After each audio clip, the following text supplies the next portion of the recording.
this. I don't give a fuck. I shoot a nigga down and cut a nigga up. New York made me this way. I'm all about a buck. My close friends was murdered. I bulletproof my truck. Shit New York taught me.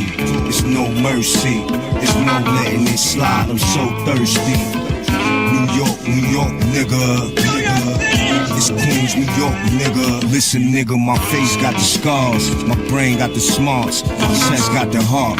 The fuck some up. What nigga, I make it hot. Police be on the block, cause P just shot some stupid fucker. Now you niggas can't pump. All mad at me. Should be mad at that nigga who was trying to crab me. You know I ain't the one. If you didn't, you know now. These niggas be slow till I blow the 4 pound. And put a little pep in they step. I got death for any nigga with an S on they chest. That's my reflexes. When you hear them shots, see if I gave it to a nigga, he deserved what he got. Look, my hammer got the cure for your amnesia. How conveniently we forget. P is Black Caesar. It's hell over in Queens that swell up in my jeans. Don't mean I'm happy to see you. That mean I got the thing. I got the thing like this. I don't give a fuck. I shoot a nigga down and cut a nigga up. New York made me this way. I'm all about a buck. My close friends was murdered. I bulletproof my truck. Shit New York taught me. It's no mercy. It's no letting it slide. I'm so thirsty. Yeah. New York, nigga. It's Queens, New York, nigga. Look here, nigga. I fuck niggas up every damn day. Yeah. Welcome to Bucktown, USA. Smack earth, wind, fire, and ice out your face. Take crack out your pocket and scream that raw bass.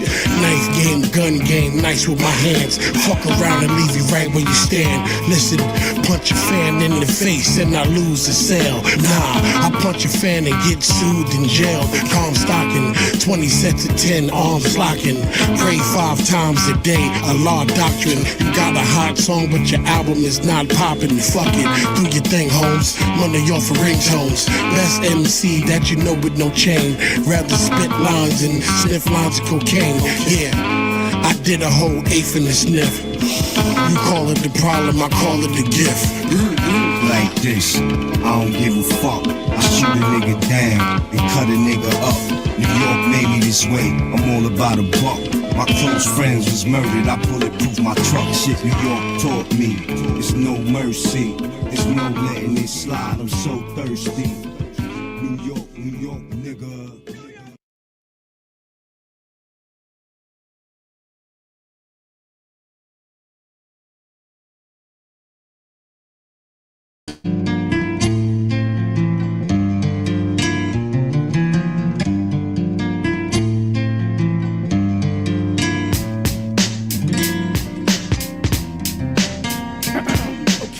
We set a precedence, Mr. Robinson for president. Rap fly, black tie, or else it's irrelevant. tuxedo lethal is so heaven sent. B-boy stance like I'm the magnificent. At terrific speeds, he slang these verses. World traveling, unraveling the bigger purpose. Suit and tie rap cleaner than the bar soap. Yeah, I get the point, but if it's dope, it's dope. Point blanks, joints rank higher than most in general. Top choice voice, that's the minimal. Let it go. Freedom is a place I live, it's so peaceful. Touch ground on motherland soul, give him a feet full. Foundation rap strapped to his back. Yeah, lay back cat with verbal all out attack. Smack across your grill piece, Philly's thoughts. The scientists still in effect, laying these laws like war. Mystical strings on mics, we do magical things. Ill vibe, the beat brings, it's a brand new swing. Universal connect, the high got you moving your neck. You show approval and set straight out wreck. Mystical strings on mics, we do magical things. Ill vibe, the beat brings, it's a brand new swing. Universal connect, the high got you moving your neck. You show approval and set straight out wreck. Fiddle riddle melodies written illegibly. A lot of cats roll around feeling the styles allegedly. Of course, it's brand new pedigree. You telling me? Cats been trying to pull him off his square, but he just let it be. Forward movements for real. This ain't no fast life. You might get blinded by speed looking for searchlights. If goddess is what you're looking for, come on, take a tour. Been around the world and and some more. It's pure. We roll with the agreeable kind. Mind soldiers who always stand it's all in the mind. It's not over. It never ends. It's more than ink and pens. It's mystique and verbal technique that transcends the entire global guard. It's beyond any hemisphere. Drifting through your stratosphere, peering in your atmosphere. Have no fears. It's Mr. Robinson and Kiyotachi. The French connection, blessed these hot beats. Mystical strings on mics, we do magical things. Ill vibe the beat brings, it's a brand new swing. Universal connect, the high got you moving your neck. We show proof on the set, straight out rap, yeah. Mystical strings on mics, we do magical things. Ill vibe the beat brings, it's a brand new swing. Universal connect, the high got you moving your neck. We show proof on the set, straight out rap, y'all.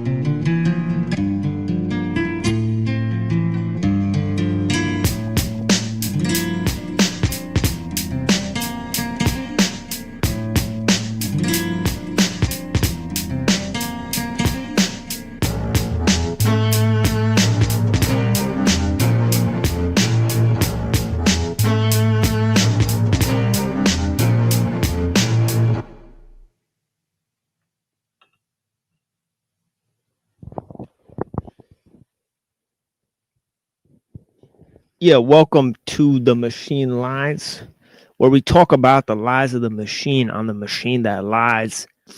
And if the people in the Discord can drop the link in the Discord to let people know we're doing our regular stream today, I'll just drop the link at everyone. I forgot to do that or whatever. But yeah, blessings to the people. I appreciate you guys being here with us. And apologize, I'm a little short of breath here, running around, jogging around here, smoking and shit. You know?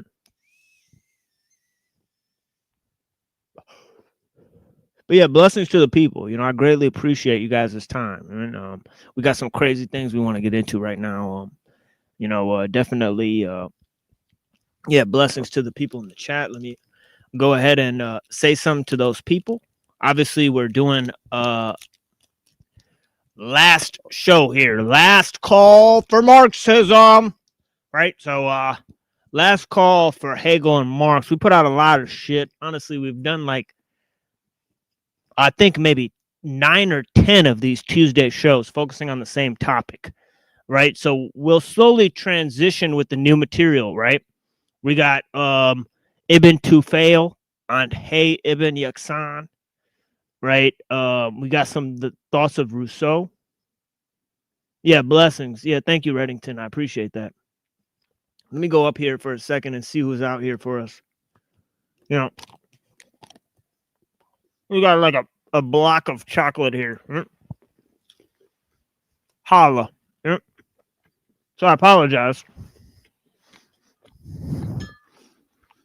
But it might help me think while I do my stream, right?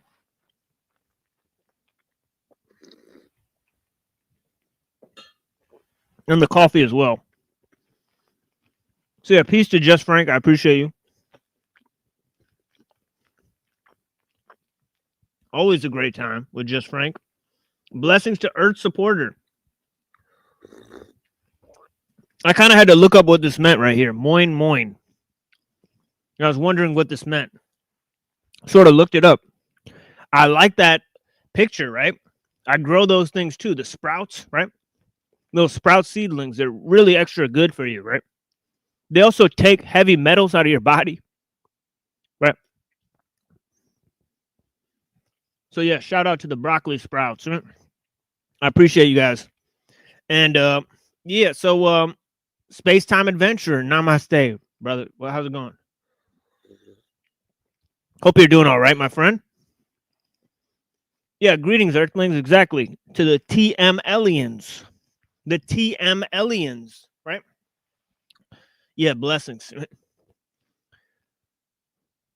You know, yeah. I'm from Jupiter. Yeah, blessings on me. I appreciate you.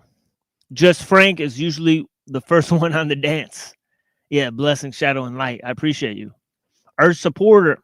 Straight is the road that leads to destruction. The road to righteousness is narrow. Yeah, especially true in our day and age.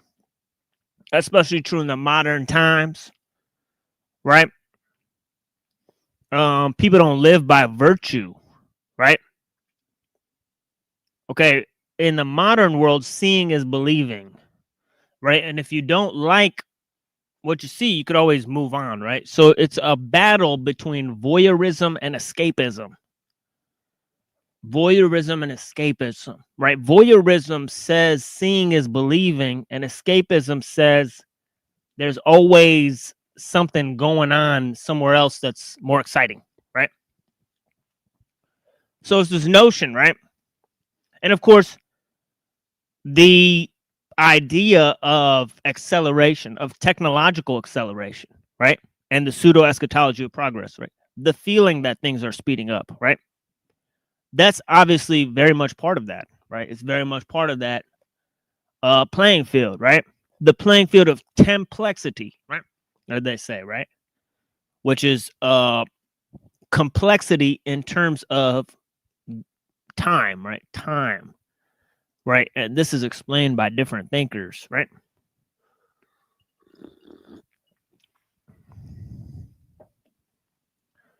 Which we'll get into. But obviously, the more people there are in a city, the more steps and words people say per minute, right? So there's a concerted acceleration, right? When there's more movement around, we tend to participate by the movement. It tends to speed up our lifestyle, right? And of course, haste comes from Shaitan, right? And patience from Allah, right?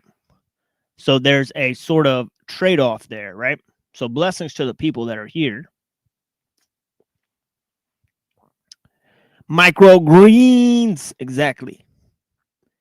You know, blessings. But yeah, we're talking about two juxtaposed ideas, right, between ancient world and the modern world, right? Two juxtaposed ideas, right? And one is the notion that man is the measure of all things by Protagoras, right? And of course, this was the sort of proto-humanism, right? Proto-humanism, right? Where man's understanding was measured as one and one with the cosmos, right?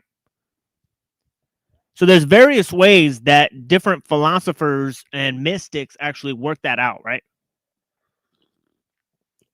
Right. If man is the measure of all things,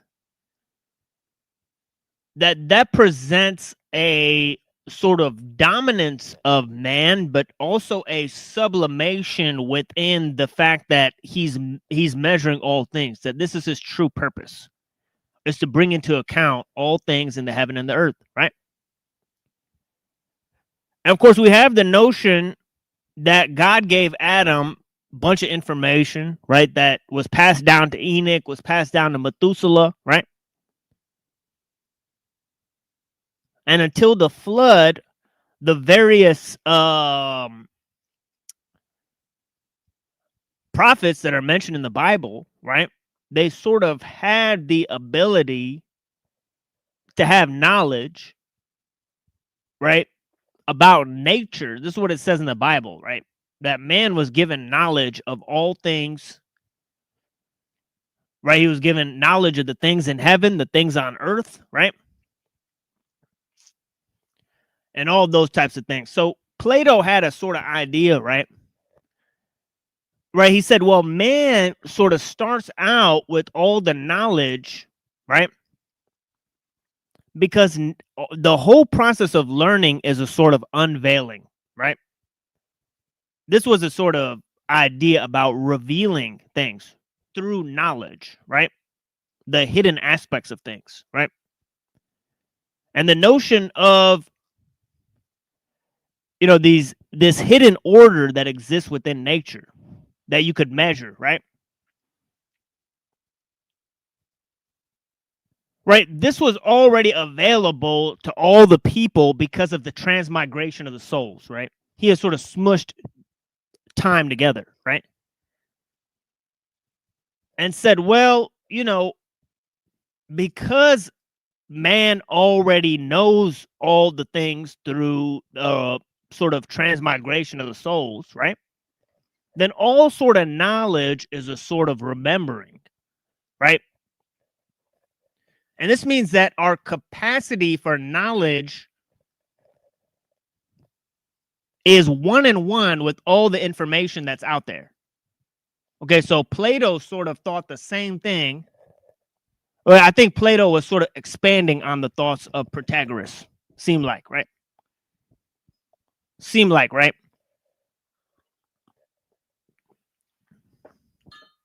But this idea, right, that's put together by the sophist pre-Socratic thinker Protagoras. Okay, that man is a measure of all things was replaced in the modern sense, right, by Marx's idea, right? Marx said the root of man is man himself. The root of man is man himself, right?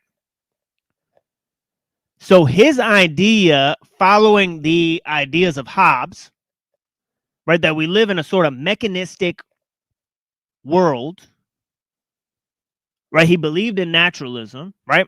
And he said, in this mechanistic world, right, we get to define ourselves, right? He said that up till now, philosophers have tried to define, right, or understand the universe, right, or understand the world. And he said, what if the point was not to try to understand the world, but to change it? Right, by casting our will onto nature, right? And this idea that man can sublimate nature through his will, right? Through the use of reason. In order to define himself is separate from the belief that man has a one-to-one relationship with the cosmos in terms of knowledge, meaning all the information is out there, right? The idea of novelty, right? That man gets to create his own future, right? This notion of novelty is a fundamental aspect of the pseudo-eschatology of progress, right? One of the main ideas in the pseudo-eschatology of progress, right? Okay. So this is the time issue, right? There's a separate issue as well, and that is the issue of space, right? Right, space, right? There's two ideas, being and becoming.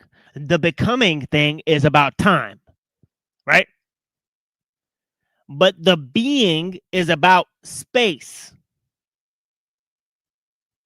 Okay? Similarly, there's two notions, the one and the many, right? The one is about being in general, how all things relate to each other.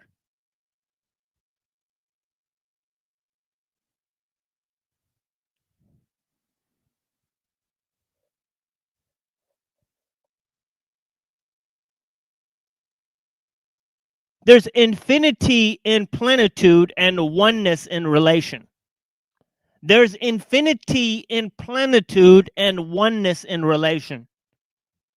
These are simple fucking truths, folks. We're trying to define what is the nature of reality.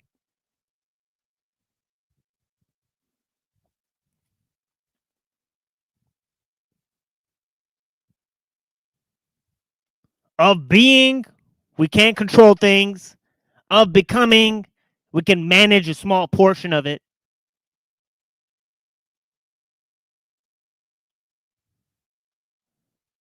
Right, but we have these different notions, nature and time.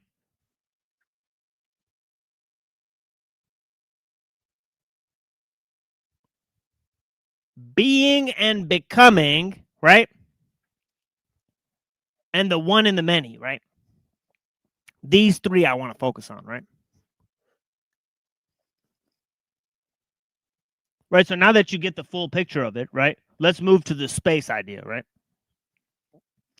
Now, man, as he relates to space, has to deal in universal concepts, right? As he relates to nature, as he relates to the one, he has to deal in universal concepts. As he relates to the particularity of becoming, the separate instances, right?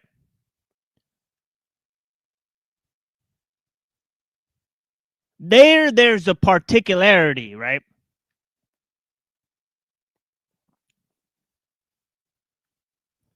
Right, this is where man exercises the major part of his control, right? As we said, right? According to the philosophers, right? According to the philosophers, right? So now in terms of nature, right? Because of the complexity of time and the notion of acceleration and the notion of the pseudo-eschatology of progress, right? And the notion that this idea that nature is in a state of becoming is part and parcel of this view, right? There's also the notion of man as a species being, right? So the notion of man as a species being and the collective nature of man, right, is extrapolated on by Marx, right? He really brings this into the frame, right? And as I said earlier, this is a notion that's coming from Hobbes. It's not exclusive to the work of Hobbes, right? But Hobbes is a good place to start to look at the concept itself, right? Let me go and get my copy of the Leviathan, right? Because this might actually be very useful because I've been harping on this for days, and I think it'd be useful if I just go grab the copy and show you how Hobbes defines a man as a machine, and why that's so significant, right? So yeah, welcome to my friend Reddington. Blessings. Yo.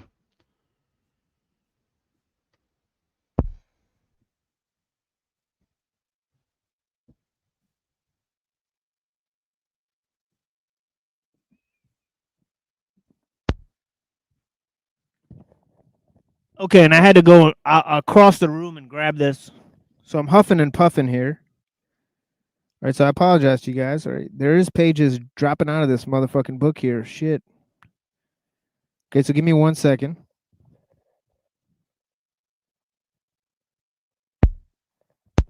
Okay, so this is pretty actually the perfect one. This is chapter 8. I randomly flipped to this. It says, on the natural condition of mankind as concerning their felicity and misery.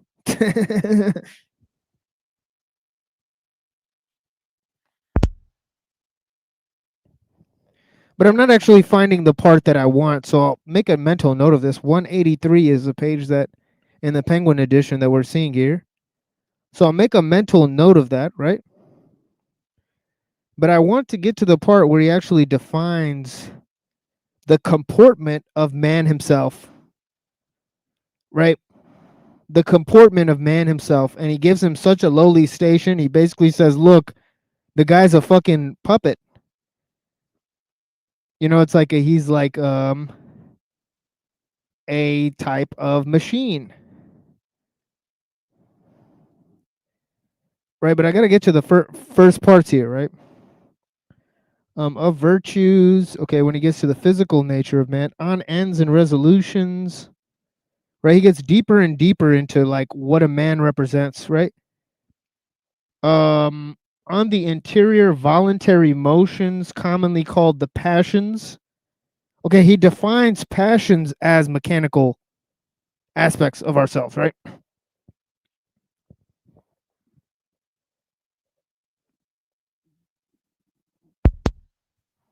He sort of really defined man in sort of a Pavlovian sense, right? So this is page 119. So we got 183, 119. Let's see what else we can find here from the Penguin edition. The part I'm really looking for, I can't really find right now. Son of a bitch. Of the consequence of the train of thoughts, chapter 3. Of the imagination. Okay, let's start here. Of sense. Really the first part, right?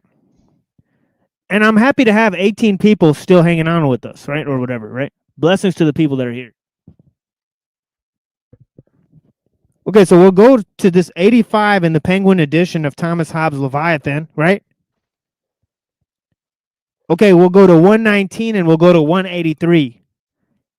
Okay, so this is what I've said. So check this out. He says, concerning the thought of man, I will consider them first singly and afterwards in train or dependence upon one another. Singly, they are every one representation or appearance of some quality of another accident of a body without us, which is commonly called an object.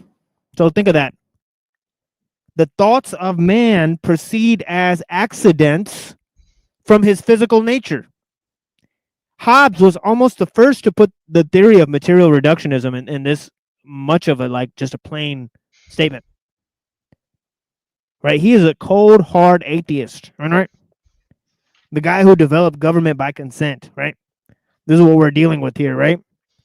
Now he says the original of them all, in which we call sense, for there is no conception in a man's mind which had not first totally or by parts been begotten of the organs of sense. The rest are derived from the original. Right? The cause of sense in the external body or object which presseth the organ of proper sense, either immediately in the taste or touch or immediately in seeing, hearing, or smelling, causeth there a resistance or counter pressure or endeavor of the heart to deliver itself with endeavor, because outward seemeth to be some matter. Without this seeming or fancy in which man calls to sense. Now check this out. Now check out the Newtonian idea of motion attached to the senses and the external things which press upon the senses to create the various thoughts, right? This is all mechanical, right? He says, all which qualities called sensible are in the object that causeth them. Right? So there is no imagination of man that is separate from the physical reality. Right? He is a total material reductionist, right? He says, but so many several motions of the matter by which presseth our organs diversely, neither in us that are pressed are they anything else but diverse motions, for motion produceth nothing but motion. Literally a Newtonian principle applied to man's body, right? So he's applying Newtonian mechanics to man's bodily framework, right?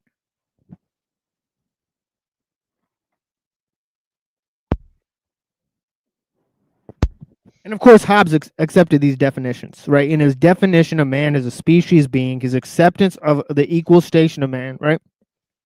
For if those colors and sounds were in the bodies and objects that caused them, they could not be severed from them.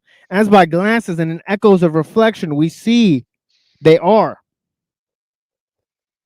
So that all sense in all cases is nothing else but a fancy caused, as I have said, by the pressure that is by the motion of external things upon eyes, ears, and other organs thereunto ordained.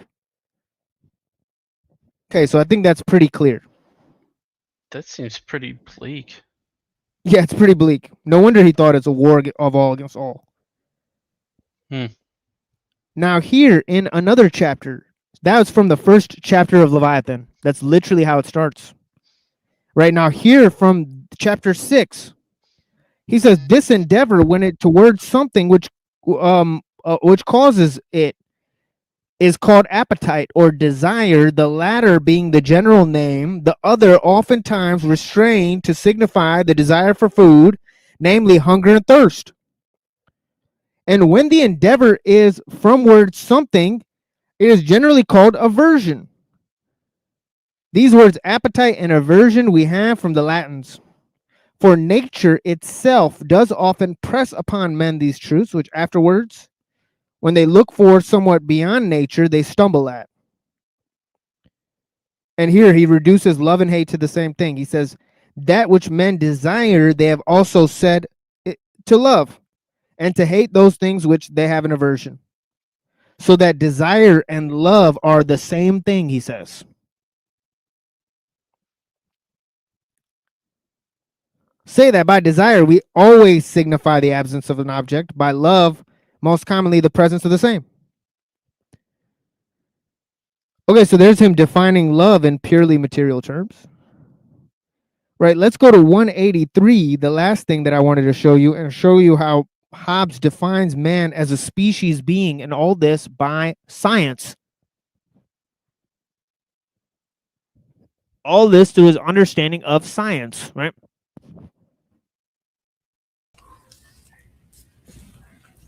Yeah, blessings, Max. Thank you. I'll see you back. Yeah. I agree. Yeah, This cool. is a very bleak outlook. I don't have any Right. unless there's some outside pressure pushing it on me. It's pretty Right. And it's just I guess mechanical. it's all nature, not nurture, unless he wants to define nurture as that pressure as well. Yeah. Or I mean, it's all nurture. I'm getting it flipped. Wait, whatever. Well, that's the designation of politics, right? That's why the book is about political institutions, right? Because that is where man sublimate their natural desires unto the collective, right? And there sublimate their will into the will of the sovereign, right? So all that by and by, but so he goes on to say all of that, right? And it's because of their equal station in life that they should do that. Right, it's because they're merely like animals, you know, they have a common lot in life that one man, you know, can take out another man because they eventually have to go to sleep, right? So they're roughly equal on an equal playing field, right? You know, in terms of strength and height, it doesn't really do too much for you, right? Especially in terms of society and all this type of stuff, right? So he said, well, men have more or less an equal station in life. And through this, he extrapolates that, you know, they should be subject to the same sort of powers. They should offer their collective will for protection unto a sovereign. And this is where he says here, he says, a natural condition of mankind as concerning their fidelity and misery. So this is the last part I'll read, and then I'll move to other ideas. But this really defines what Hobbes is saying with this sort of naturalism, right, which is sort of a material reductionist view of man as a sort of mechanical being, as only defined by external objects that press upon his senses, and sort of no different than a machine, right? And I lost the part where he actually says that man's muscles and his things are like pulleys and strings and stuff, just like he defines them as terms of Newtonian mechanics, right? So we're not doing a That's deep crazy. study on, we're not doing a deep study on Hobbes, but you know, I'm telling you guys, I read a great portion of this book, right? Many different parts of this book, right? There are chapters that I've skipped, right? But yeah, you know, the parts that I have read are extremely insane, right? But yeah, so I've studied this closely, right? But yeah, and I've studied the thoughts that go along with it. right? Like Machiavelli and Locke, who all have sort of a commentary on the same ideas. But it says here, nature hath made men so equal in the faculties of the body and mind, as that though there be found one man sometimes manifestly stronger in body and of quicker mind than another, yet when all is reckoned together, the difference between man and man is not so considerable as the one man can thereupon claim to himself any benefit to which another may not pretend, as well as he. For as to the strength of the body, the weakest has strength enough to kill the strongest, either by secret machination or by confederacy with others that are in the same danger with himself. And as to the faculties of mind, setting aside the arts grounded upon words, and especially the skill of proceeding upon general and infallible rules, called science, which very few have, he says. So he said, not everybody's going to be a scientist. They're not going to be lucky enough to have the understand the complexity of men's desires and stuff in order to be able to rule them, right? But we're all generally equal, though. Exactly. It's a huge contradiction. Yeah, thank you for noticing. Max, there's a huge contradiction. Yeah. You know, What pointing kind out of that. equality, though? Equally machine drones, apparently. This guy could be taken to a real dark place and cause suicide. Right. It is generally pretty dark, like it's sort of hedonist, sort of nihilistic sort of ideas. Definitely nihilistic. Yeah. I guess hedonism is kind of a nihilism. Yeah. So there's For sure, yeah. Yeah, so there's and then that's the last chapter in which he extrapolates on the nature of man, before he goes into chapter 14, where he starts talking about natural laws and contracts, right? And civil society, right? He makes a distinction between man in nature and man in civil society, right? In nature, he says it's a war of all against all, right? In civil society, he says we can sublimate our desires into a sovereign will, right? And have some sort of semblance of order. Now, for Marx, right, he saw this civil union, and of course, he was a supporter of the French Revolution, right? And Robespierre was sort of deeply moved by, the social contract, right? Just as the founders of the American Revolution slept with a copy of John Locke, Two Treatises of Government, under their pillow, right? Robespierre and the leaders of the French Revolution slept with the social contract under their pillow, right? And they talk about a completely different idea of mankind, right? For example, right, the idea of civil union in Rousseau, right, is way less individualistic. Right, is way less individualistic, right? So his thought is sort of more moving towards the notion that we sort of have a that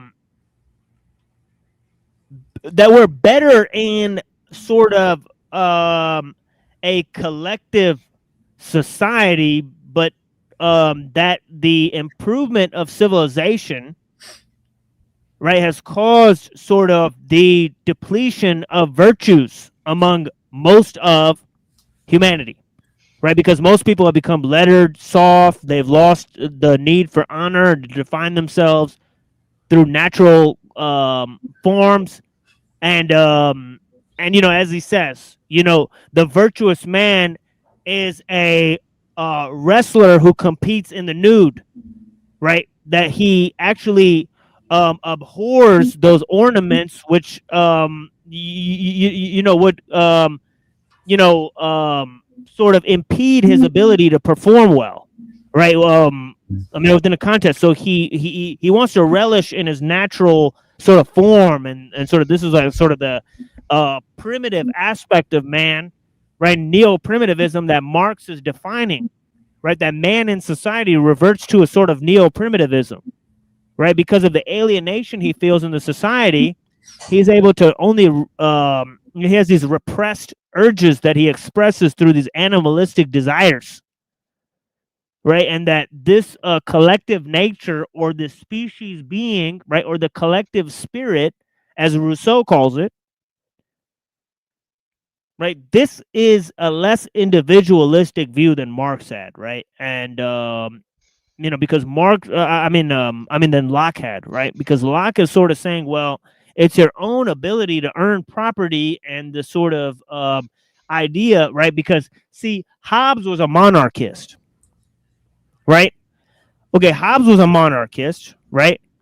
And Locke, see, he didn't believe in monarchy. He said he said we should create a parliamentary form of government, right? So representative, a parliamentary form of government. So Locke was maybe one of the first people to think of that, right? And that's why the American Constitution so much relies on his thought process, right?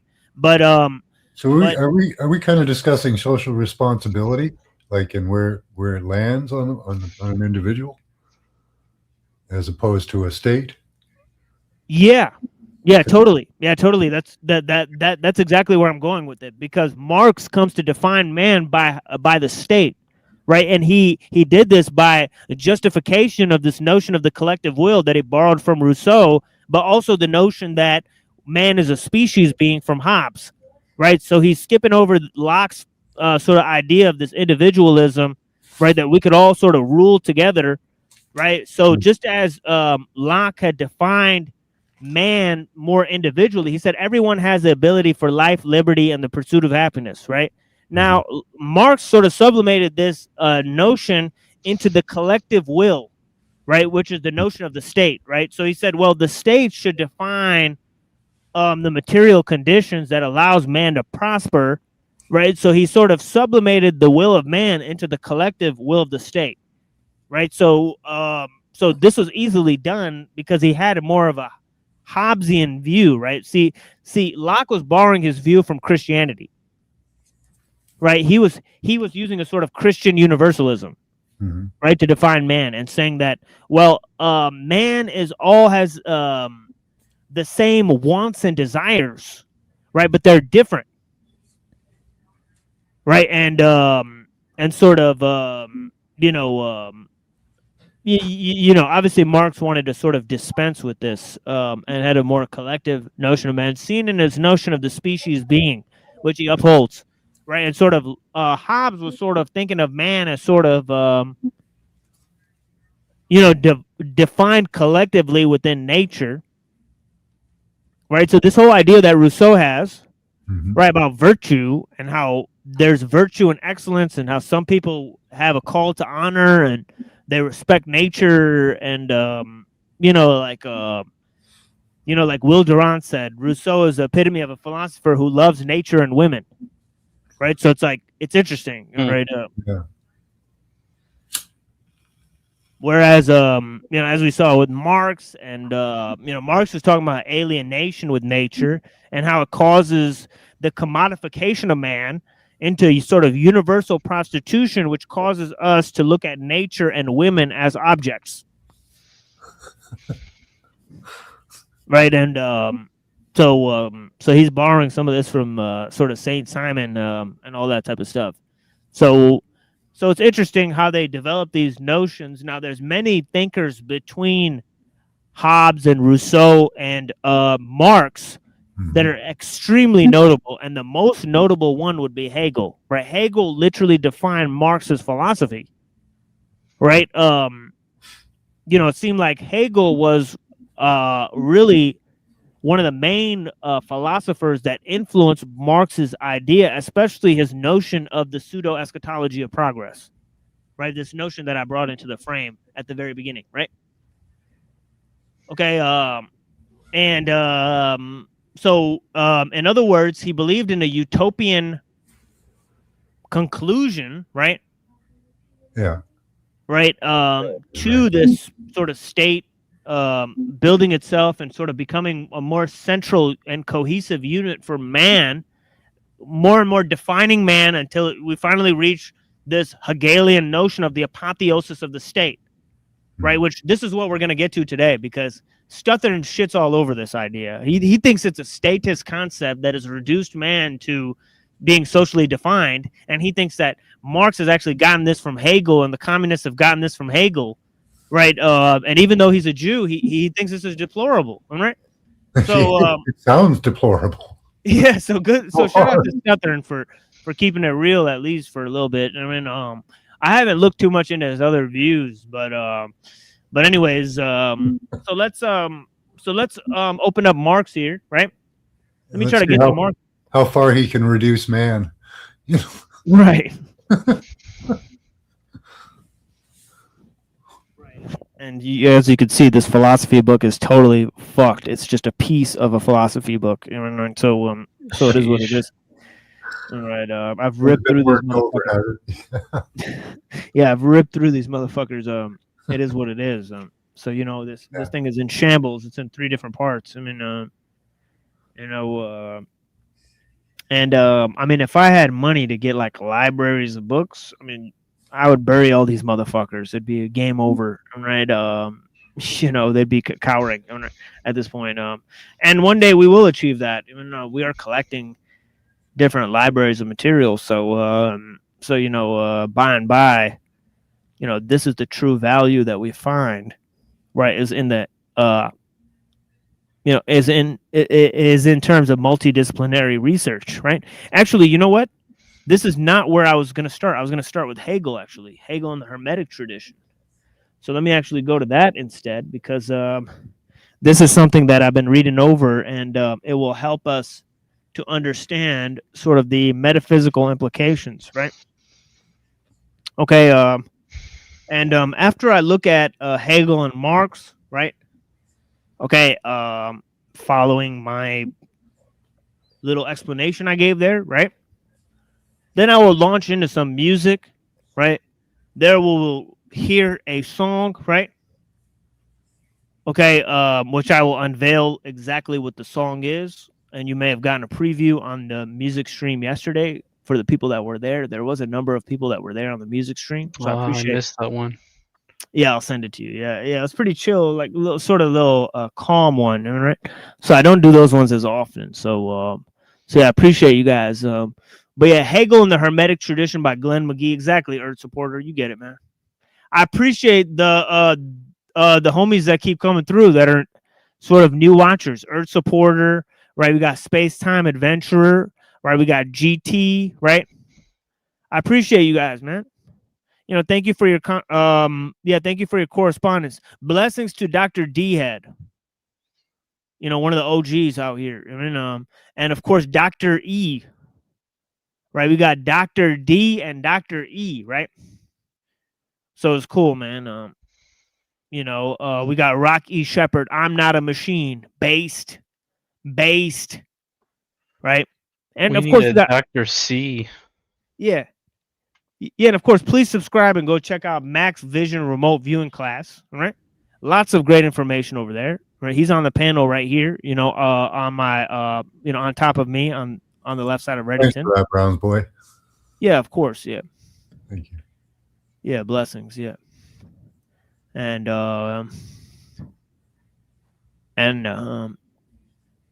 yeah, I don't always comment. Recently I comment if I don't like the show. Right? So Bro. yeah, so if you see me commenting, it's probably not good. But yeah, I do like watching that stuff. Yeah, Max has lots of good info on there. About the stuff they're trying to hide about the scientific, the true science of the mind and all this type of stuff, right? I'm not stuck on one line of research either. I've done all kinds of different research in the past. So right now I'm on the wireless, yeah, and the human body. Awesome. Yeah, so let's the get into IoT. Yeah. I mean, people are all like leaving. I don't know why everybody's leaving. Oh. Well, it's something I did. All right. Well, yeah, I ran whole state off a panel earlier. I ran this dude off a panel earlier.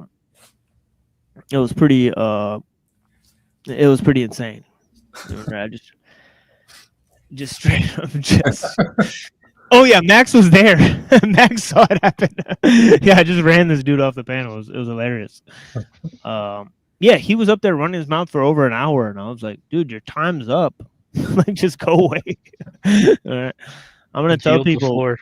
yeah, like people deserve to know. Like if people are hiding these shits, so yeah, man, I have no respect anymore. For the LARPy LARP, but yeah, so let's get into this Hegel and the Hermetic tradition. It's getting pretty. This is the last part I want to read. And we may or may not need another show to go over this. Goddamn. I just saw so much text. It's not even funny. But yeah, I'll just go through maybe 3 pages here. Okay, see where we end up, right? And we'll read the exciting conclusion next time, right? It says, God requires creation in order to be God. Okay, I've explained this 1 million different ways ad infinitum, right? In terms of explaining the whole notion of why this does not work, because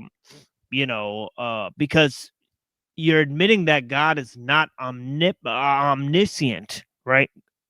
Right. In terms of that, God created the world in order to know himself. He requires creation. So, it's like he has to create through these rational laws, right? So it's almost like you're admitting that God is limited both in knowledge and scope, right? So you're already sort of demoting God to a sort of deist principle, right? And you could still have God as a personal being, right? And of course, it is a personal being within Hermeticism, right? But its power is limited, similar to a deist understanding, right? So this notion that God requires creation for the world, remember, I explained this in terms of Aristotle, right? This was a belief that... It's the reverse of what a lot of people believe. God created the world. They're saying exactly. The world created God. And, that's... Right, or sort of co-creation, but the world doesn't have rational ability, right? So the world needs a universal mind in order to mold it. Right. So this notion, so God has to be immaterial. So this works with the Kabbalah, right? But it doesn't work with, conventional sort of theology, right? And it definitely doesn't work with creation ex nihilo. The whole understanding or creation of the notion of creation ex nihilo is literally as a response to this idea. Right. So was it a fabrication by religious people to combat Aristotelianism? Right. Because, either way you look at it. Right. OK, now the logos in John. Right. That God creates the world through is not a rational principle. Right. It is the idea of the second person in the Trinity, right? It's Christ, right? Who's the second person in the Trinity. So it's a not a demigod and not a creation of God. That's the entire point that they're making, right? By saying that the Logos was in the beginning, the Logos was with God and the Logos was God, right? This is the entire thing that it says, right? It's actually trying to combat this notion here, right? Otherwise, it doesn't need to rewrite Genesis, right? Other than to make a fucking argument, right? It's making an argument, right, about creation, about the nature of creation, right? Yeah. Okay. So get your head out of your ass, as they say. Okay, number 2. Let's move on to that. And I went way too long on that. Let me just read some of these. God is in some sense completed, quote unquote, or has a need fulfilled through man's contemplation of him, right? So this whole idea that man becoming like God, right? Like is only understood by like, and that God is not a jealous God, right? Remember we read that in, I think it was some text that we were reading by the Ophites, right? In which it says that, that like God, like wanted to test Adam, and then he got mad at him for doing what he already knew he was going to do. This is what it said. Right? It said, what kind of God is this? All right. Right. So we've all heard that before, right? You know, so Gotta read between the lines, I guess. right. Right. So it says then in 3, illumination involves capturing the whole of reality in a complete encyclopedic speech. So there's this notion of encyclopedic speech, which is really important for Hegel, right? Because as we saw, right, in a previous passage, let me read it again, right?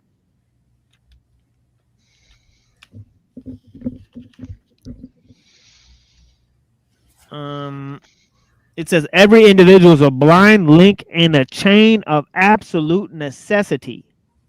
Right? This idea of absolute necessity means that nature is in a state of becoming, right?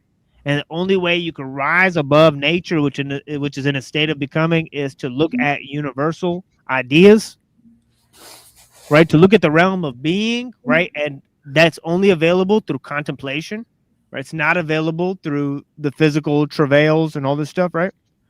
So let's go on. He says, along which the world develops, right? So the world develops in a blind link on the chain of necessity, right? He says every individual can raise himself to domination over the great length of this chain only if he realizes the goal of this great necessity and by virtue of this knowledge learns to speak the magic words which invoke its shape. The knowledge of how to simultaneously absorb and elevate oneself beyond the total energy of suffering and antithesis that has dominated the world and all forms of its development for thousands of years. This knowledge can be gathered from philosophy alone. From philosophy alone, right? So it's only through contemplation that you could raise yourself up beyond the blind link of the chain of necessity. Sorry, Max, what was it? No outside pressures required, right? So it's completely opposite. This guy Right. doesn't need any outside pressures. Right. Right. But outside pressures for thought. But how it's similar is in the notion of equality, that everyone can do it. You know what I mean? Right. So, excuse me. Everyone who's equally unequal. Yeah, right. Yeah.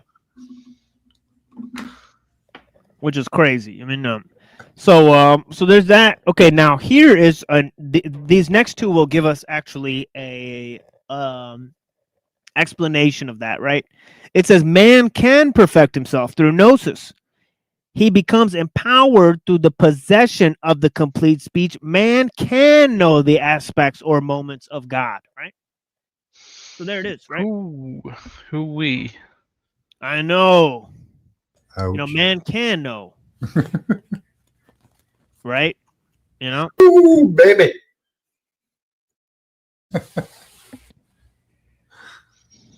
Okay, let's go to 6 and 7.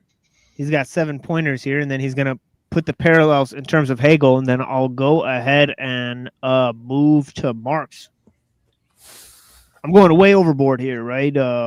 I need to end the show at 2 hours in, and I'm having trouble doing that on Tuesday because of the general explanations of the material and its sort of complexity, right? And I don't want to keep on focusing on Stuthern and so well, but I mean, again, I don't have to stress about it. It's my show. I could just do it tomorrow. But yeah, people show up on the panel late. I appreciate more time with this stuff. Yeah, I've put way extra time in, and like so many times the show will go like way more, right? So it's like I'll just keep talking, and it's for free, honestly. So it's crazy. An initial stage of purification in which the initiate is purged of false intellectual standpoints is required before the reception of the true doctrine. Okay, so there's some sort of initiation, although we don't have historical reference for that initiation and sort of how it went, right? Okay, last point. The universe is an internally related whole pervaded by cosmic energies. Okay, so that part's sort of a no shit Sherlock, right? But yeah, so let's to make clear the parallels between these doctrines of Hegel's, there's a preview of what I was arguing in the rest of this book. We don't have time to read the book. I just have time to read the introduction. Okay, so and there's so much there, right? Over like 5 or 6 to 10 to 15 maybe shows we've done now. I actually have to go back and see how many of the shows we actually did on Marx and Hegel. It's actually staggering amount of material for just two guys. I mean, staggering amount of material, right? So Hegel holds that God's being involves creation, the subject matter of his philosophy of nature. Nature is a moment of God's being. Okay. So there you have it from the horse's mouth. Right? Sort of this pantheistic, right? Spinozistic pantheism. Right? It's a sort of Spinozistic pantheism. Yeah. Yeah, it's from Spinoza, right? So it's not outright pantheism. Right? It's sort of a hybrid sort of form where both mind and nature function as a sort of dual aspect of one another, right? So here it says Hegel holds that God is in some sense completed, quote unquote, or actualized through the intellectual activity of mankind. Okay, and we just read that, right? Quote unquote, philosophy is the final stage of the actualization of the absolute spirit. Hegel holds the circular conception of God and the cosmos. I referred to that earlier, involving God returning to himself and truly becoming God through man.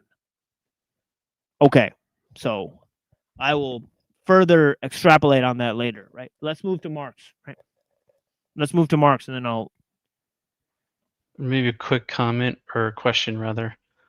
It was earlier you were mentioning that absolute necessity. Would that be kind of like another way of thinking about it, be like equality of outcome for each link in the chain? Certainly on the framework of determinism, but it's like you can't really change in nature, right? Whereas in the previous example, only God can change universals. Right, but in this, you could raise yourself to universal and not be affected by the chain of necessity. It's like, okay. So it's like the opposite of what I said before, where man can affect nature, but he just can't affect universals. He has to define himself through these universals, and these universals are even what God used to create the world. Right? So the separation between man and nature is palpable. And then Marx literally just says it. He says that technology and society is causing us to be alienated from nature and is turning man into an object. All right, like he's becoming more defined by what he creates, and how he uses nature to define himself. Right, to quote the previous idea, the root of man is man himself.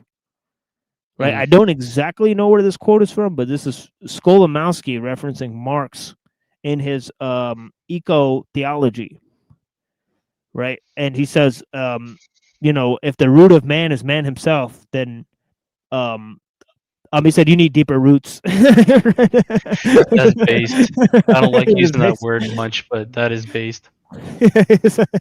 So you need deeper roots. Sick. Yeah. Clown and bozos. Yeah, exactly. Yeah, straight clown and bozos. Yeah. All right. So let's go to Marx, and I'll only read like a paragraph of this. The brunt of this will be on tomorrow's show. Okay. So man is a species being, right? Okay, but he's also a social being, according to Marx, right? So we're going to get to that here, right? And then, so it's sort of a rejection of Rousseau, right? But a partial adoption of Aristotle and his idea that man is sort of this political animal, right? Okay, and the sort of difference between politics and society. Right, there's a key difference there in Rousseau, right? He says society is like the village, hut society, right? And then so maybe these thoughts could have been like proto ideas that influence Mumford, right? Because Mumford says there's sort of a cultural aspect of man that is sort of pre-political, right? And you know, so this idea that politics is downstream from culture, right? This is actually a very Rousseauian sort of notion, right? Anyways,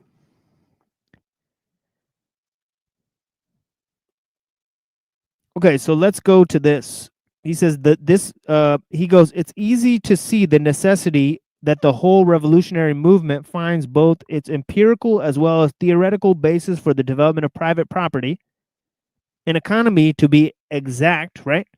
And remember, previously he said the notion of private property, right? Here he says communism as positive overcoming of private property as human self-alienation.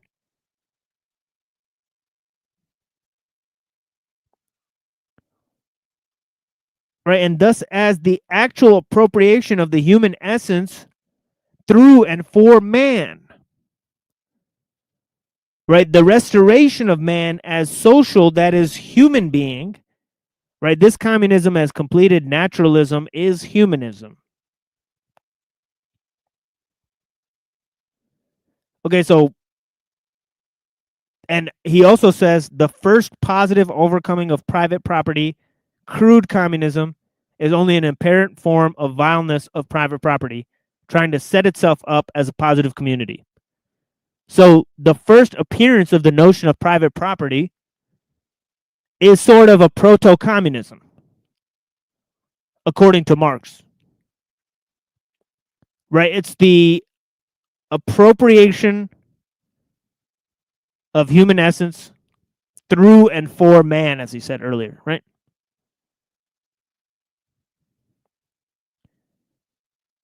Now he says, the positive overcoming of private property as the appropriation of human life is thus the positive overcoming of all alienation and the return of man from religion, family, the state. So see, all these forms of things, religion, family, the state, they're all vehicles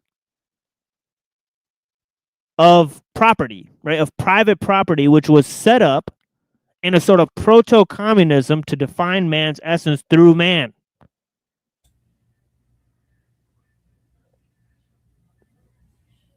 It's getting wild, folks. That is a little crazy. It's a little crazy. Yeah, people don't know how radical these ideas are, right? They think, oh yeah, Marx is just normal, but he's redefining man and nature and our relationship to society, just to make a point.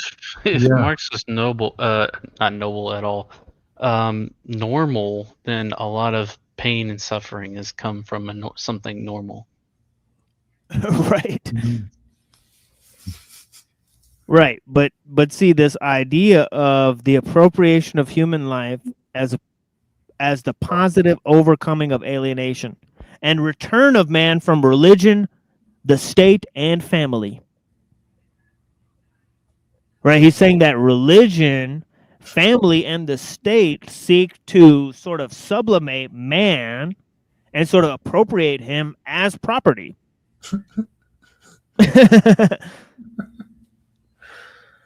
Okay. Right, which there he's going extremely against Aristotle, because Aristotle is defining the state by the family, right? Saying the family is the small fatherland of state, the large fatherland. And I'll have to agree with Aristotle. But the family is a fundamental aspect of social mores. Yeah. Right, and Marx is sort of saying, no, family is how you own other people. And it's sort of because you have to work to impress your wife and you buy stuff for her. This means you're enslaved by society. And your wife's a prostitute. Well, yeah, because you're paying her, right? Right.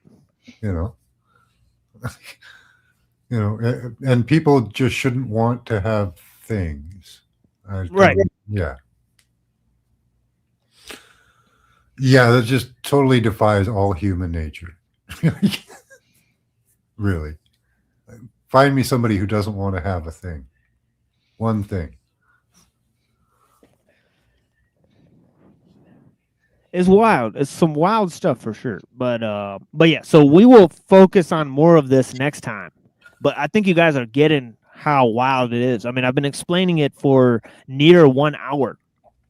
Right? So I greatly appreciate you guys listening to me and my weird tomes of these arcane philosophies. And the philosophical manuscripts of Marx in 1844 are really some of his most arcane rendition of his philosophy, right? He's because it's most closely associated with this Hegelianism, right? And as we just described, Hegel was sort of mystical and sort of Kabbalistic, for sure. I mean, right? So what we're trying to do is we're trying to lay down a history of transhumanism and how these guys started to redefine man and his relationship to nature, right? And his relationship to society. Right. And and as I said, yeah, Totally do that. yeah. I mean, as it relates to Hermeticism, it's like Hegel's Hermeticism defines man's relationship to God and God's relationship to nature as well in an attempt to do this. Okay, let me drop another link here. Blessings to all the people, and we'll play some music for you guys. And the song here is Back on the Block. Just don't read Marx's poetry. It's cringe shit. Yeah, it's very cringe. Back on the block. Yeah, I'm back on the block. So yeah, and the air tastes sweeter. And this is such a funny song. I've always liked this song because it's like good and bad at the same time. so you know what I mean? So it's just weird, man. But yeah, so back on the block. And of course I made a weird AI, the cringe AIs, smart city, techie porn, right? It's weird. Right, bro. Yeah, so it's funny because it's back on the block, like this old Italian dude, and it's like this smart city, and it's hilarious. But yeah, I thought it was funny. But yeah, the irony. But yeah, blessings to the people. We'll be back in 4 minutes. And yeah, and I already apologized for the horrible rhymes. But yeah, blessings to the people.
the block. And yeah, it tastes sweeter.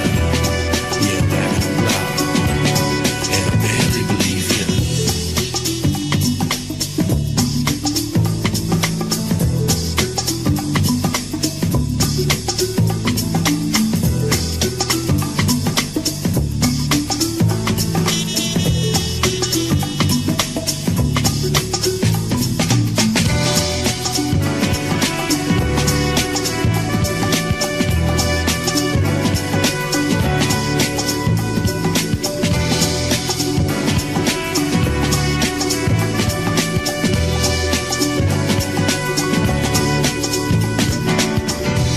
Yeah, back on the block.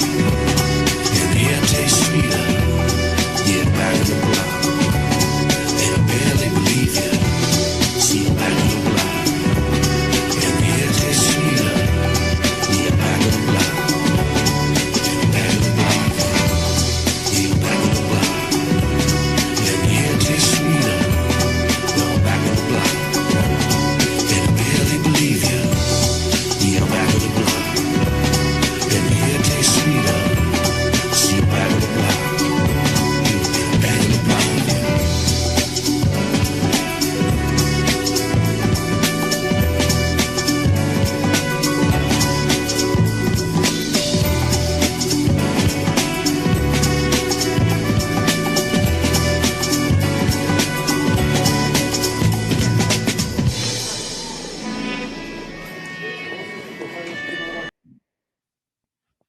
That's right. I'm back on the block, bitches.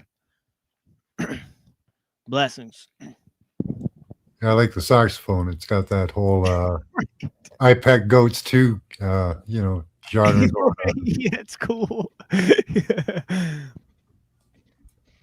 Back on the That's block. that's utopian I know. opium stuff there. I'm back on the AI block.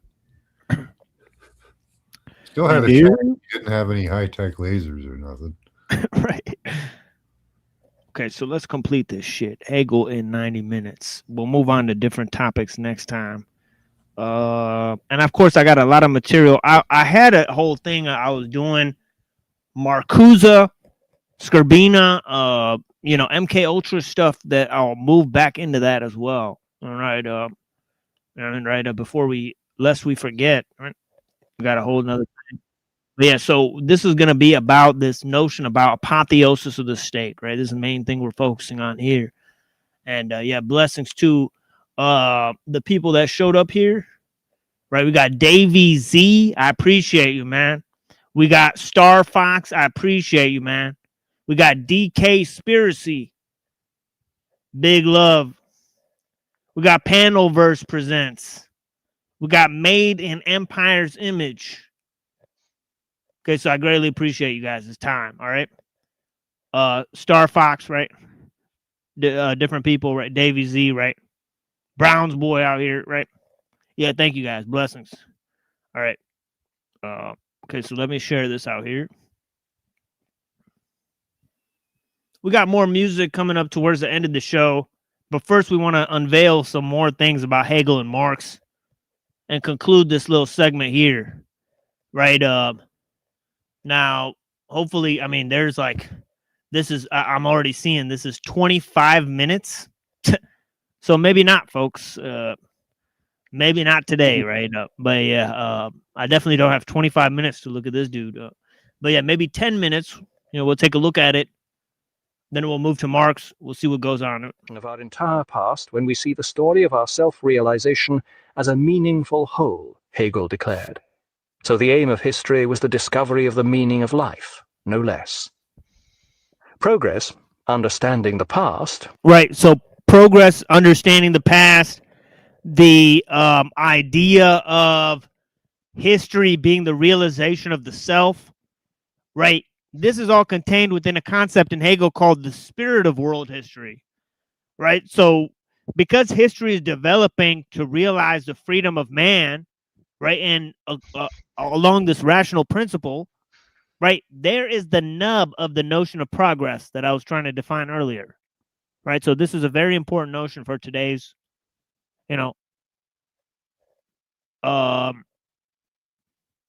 exposition, right? As if it had only one interpretation, the meaning of life, far from being a world historical view. Such ideas are very much rooted to their time and place, early 19th century Germany. The German states were uniting to become a powerful European nation. The Industrial Revolution was spreading throughout Europe. The world was entering a golden era of scientific discovery, and the European empires were spreading to the farthest outposts of the globe. So see, these guys' philosophies that were put up and supported, right?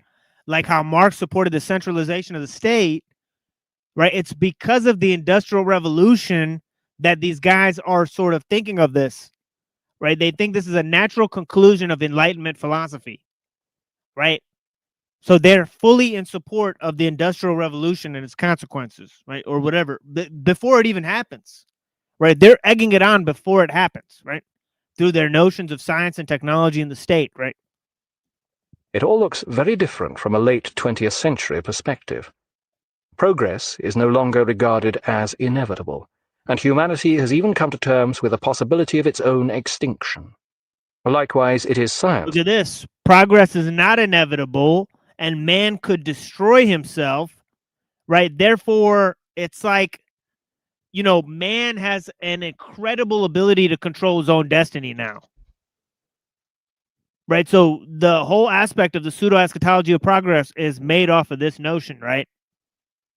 Right? Because before, man was defined by nature and God, remember? Right? So now that they've dispensed with that, right, man can define himself, as I've stated earlier, right? That has taken on the lineaments of the absolute rather than spirit. The Hegelian theory of history couldn't cope with such developments any more than the system to which it gave birth, the Marxist theory of history, was able to cope with the inevitable collapse of the capitalist system. Right. See, the Hegelian notion of the inevitable collapse, right, of capitalism. And, you know, Uncle Teddy seems to have borrowed this. This is the part I disagree with most in Uncle Teddy. Row. Right. Right. But Marx was somewhat connected to Sabbatean Frankinism, though, right? I mean, at least obviously, if it's going to lead to the destruction of capitalism, then therefore God can come in and save. It's, you know, it's the glory of sin, so then God can come in and save. That's right. There's a notion in the holiness of sin that deals with the pseudo-eschatology of progress, because they're trying to bring about the kingdom of God on earth by doing that. Right? So yeah, it's interesting how that Sabbatean Frankist notion fits right into this Kabbalistic and Hegelian. Man, it keeps popping up. It's really weird. I know. It's because it's partly because of how I've curated the show, I must admit. But yeah, it is a potent, you know, I think it's very potent rendition of the pseudo-eschatology of progress, right? Because it's flipping the apocalypse on its head, right? Instead of an apocalypse of every age, right? You could read Revelations as dealing with the apocalypse in their own age, right? So people have written apocalypses in every age, right? Talking about how the grotesque nature of civilization and people's extremities and their fear will lead to this calcification of rage and people graping and killing one another or whatever, right? So there's this sort of gradual decline that this sort of theory seeks to sort of supplant, right? But of course, the inevitable collapse will lead to an age of progress and understanding, right here. So it's really interesting how just how that all pans out, right? It's as I said, they are borrowing it from the mystics, right? Especially those occultists like the Joachimites, right? The whole Joachimite rendition of history, age of the Father, age of the Son, age of the Holy Spirit, as we've already said, right? It's a sort of quasi-dispensationalism. It's all very clear, right? So yeah. And of course, this is the subject. It's about progress, right? Who came up with this idea and what use does it serve? And who does it benefit? This notion of progress, right? Obstinately refused to happen. We no longer view history as a meaningful and predetermined pattern, but more as a scientific experiment whose outcome now lies largely in our hands. Yet for all its faults, Hegel's view of history did not entirely cloud his judgment. Almost alone among 19th century thinkers, he recognized the coming significance of America. In the era to come, this is where the burden of the world's history will reveal itself. Marx, Nietzsche, Jules Verne, all the great 19th century prophets missed the most significant development of the 20th century. In 1830, Hegel was appointed rector of Berlin University, and a year later he was decorated by King Frederick William III. But the antics of the world's spirit were now beginning to worry Hegel. In 1830, another revolt occurred in Paris, and this time Hegel wasn't out in the marketplace planting a tree of liberty. When a ripple of this revolt spread to Berlin and prompted a popular uprising, Hegel became ill. For the people that didn't see the previous episodes, Hegel and Schelling supported the French Revolution by planting a tree of liberty in the marketplace, even though they then invaded Germany. Right? And they had to close down Hegel's school that he taught at and stuff. But yeah. The thought of mob rule. A year later, he wrote an article in the Preußische Staatszeitung, Prussian State Times, criticizing the reform bill that was then passing through the British Parliament and airing his views on British democracy. In Hegel's view, the British Constitution was simply a shambles, he observed, compared with the rational institutions of the Prussian state. And popular government, even the severely limited form practiced in Britain at the time, was a distinct impediment to the waltz-time dance of the world spirit, the blue dialectic. A government should not even try to express the will of the people. The people never knows what it wills. But even this was far too revolutionary for the Prussian authorities, and the second installment of Hegel's article was censored. In 1831, Berlin suffered from the cholera epidemic that was raging through Germany, and Hegel moved out of town for the summer to a house in the nearby countryside. But nothing, not even cholera, could keep him from his beloved lecture hall. In November he returned to the city and delivered his first 2 days' lectures, with a fire and energy of expression which surprised his hearers. His biographer, Rosenkranz, put this uncharacteristic eloquence down to the initial effects of cholera. So there we have the biographer Rosenkranz, okay, who was the one that we actually read the line that was quoted earlier about the blind link in the chain of necessity. That was unveiled by Rosenkranz, right? So here's a second reference for the Hegel's biographer Rosenkranz. Interesting name for a biographer.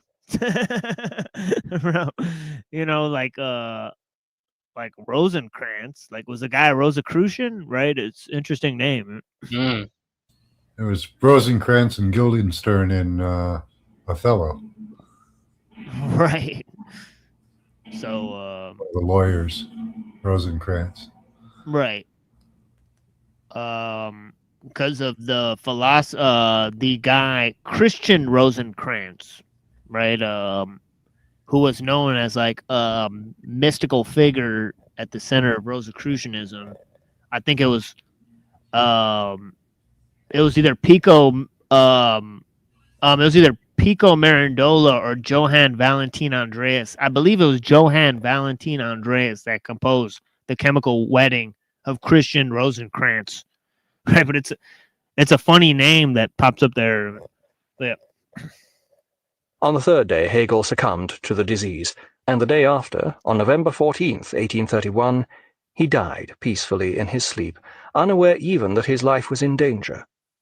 He was buried, as he had wished, beside Fichte. His tomb, which can be seen in Dorotheenstadt Cemetery, just north of the city centre, is now regarded as a national shrine. As soon as what was that, Red? Sorry about that. Fichte rolling in his grave. Right. Get this guy out of here. I know. Yeah, I mean, it just might be a personal thing. I like reading Fichte more than Hegel.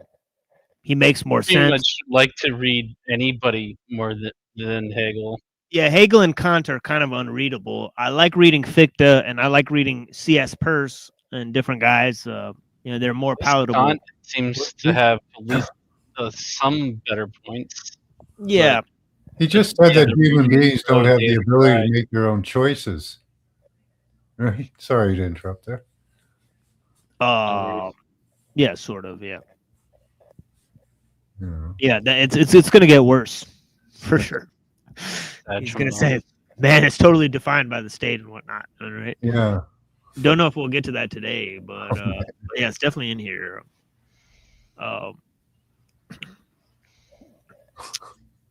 Yeah, look at this. Animals are in possession of themselves. Their soul is in possession of their body, but they have no right, to their life. I think it says because they do not will it. Right? I don't know what, but yeah, crazy. Oh, screw off. Yeah, it's insanity. Yeah, it is insanity. And actually, that was what Spinoza thought too. Let's say it's Descartes would approve too, right? Yeah, Descartes, Spinoza, they all said that. Spinoza actually said that if you care about the suffering of animals, that's womanish pity. He called it. So, yeah, that's something that Scarbina really hated. That he said. That's not surprising. Yeah. So yeah. Hegel's sister Christiane heard of his death. Yeah. Sorry, Max. What was that? Yeah, go ahead. This is a sick man, definitely. Yeah. These guys are kind of sick, right? Because they think that rationality gives you the right to have rights, so on and so forth. So it's kind of like right. The right RIGHT Exactly. to have RITES. Right. Exactly. Right. Yeah, well, if man doesn't have the ability to govern himself, what makes him think that he can create a society to govern man? He's a man. Right. There's the $1 million question. Yeah, and I appreciate the 25 people watching here today. The show does start at 7:30 p.m. So I know a lot of people show up right when I'm about to end the show every single time. And it's like, you guys either got to rewind the tape or show up on time. I mean, you're missing a lot. But yeah, so. She began writing a memoir describing their childhood together. This she sent to Hegel's widow, and sometime afterward drowned herself by walking into a river. 5 years later, Karl Marx arrived as a student in Berlin and was introduced to the work of Hegel. Please? Yeah, I can. Yeah. But this is where we get to Karl Marx. So we're gonna transition to Marx here after this line here. Sleep, unaware even that his life was in danger. He was buried, as he had wished, beside Fichte. His tomb, which can be seen in Dorotheenstadt Cemetery, just north of the city centre, is now regarded as a national shrine. As soon as Hegel's sister Christiane heard of his death, she began writing a memoir describing their childhood together. This she sent to Hegel's widow, and sometime afterward drowned herself by walking into a river. Oh my God. 5 years later. Yeah, it's a wild thing. His sister committed, self annihilation after he died or whatever. So it's pretty crazy, wild. And before he was talking about how close they were together, right? How close and how Sabbatean was he? Right, exactly. Later, Karl Marx arrived as a student in Berlin and was introduced to the work of Hegel. After absorbing the main thesis of Hegel's ideas and then reacting against them, he synthesized his philosophy of dialectical materialism, not at all what Hegel had had in mind for the world's spirit. Okay. Afterward, Let's hear a little bit more. Hegel wished to be taken very seriously, and his wish came true. All over Europe, the philosophical antidote of Hegelianism spread, rendering entire university philosophy departments immune from philosophical thinking. Hegelianism, with its enshrinement of the status quo, was just what was needed in Wilhelmine Germany and Victorian. Look at that pretty base stuff there. And he says it's acceptance of the status quo, right? He's saying that his philosophy pushes the acceptance of just whatever's happening at the time because it's part of the spirit of world history, right? So what are you going to do? Everything's happening as it should, right? Go along to get along, right? Yeah, it's total baseless. You know, you're nothing in the soup, you know. Yeah, it's morally debased, or whatever. And such a glorious. Unfortunately, it was taken too seriously about those who wanted power and control. Right. You know, with the apotheosis of the state. So the state is always right. Who are you to go against the state? So it was a justification for a lot of atrocities, I'd say. Yeah, definitely. Yeah. You know, and he's sort of a proto-fascist. So this is the thing is like, you know, from Plato to Hegel, they're sort of baby fascists. Obfuscatory paean to the bourgeois state would surely have had to be invented if Hegel hadn't taken the immense trouble of creating it. Hegel's philosophy fulfilled all the requirements of the age: discipline and order, a belief in hard work for its own sake, the improving nature of suffering, faith in a rigid system whose metaphysical foundations remained beyond all comprehension. All these were required of Hegel's readers, to say nothing of the late 19th century middle classes. Hegel's profound, all-embracing system resembled a colossal glass bead game, an intellectual challenge attracting many of the greatest minds of the time. And so it might conceivably have remained. But Europe was not about to enter the long stability of another medieval era, where the dialectic would take on an even greater role in thought than the syllogism. Or was it? Attempts were certainly made, in differing forms yet with similarly horrific results, to institute such an era.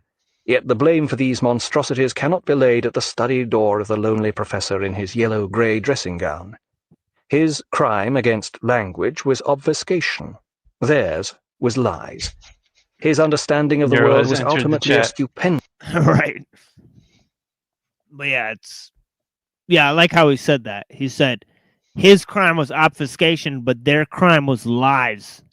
Right? They used his obfuscations to create a horrible, system, like a la Marxism and so on and so forth. I mean, it was just, totally depleted of any moral consideration. Like he said, I don't give a fuck about family or the state or religion. He said, I don't give a shit about that stuff. It's like, well, you're an asshat, right? But all right. As intellectual fairy tale, they chose not even to try to understand the world, but to change it. Hegelianism has been seen as an immensely elaborated Platonism. Plato believed in the ultimate reality of abstract ideas rather than the messy world of particulars which we appear to inhabit.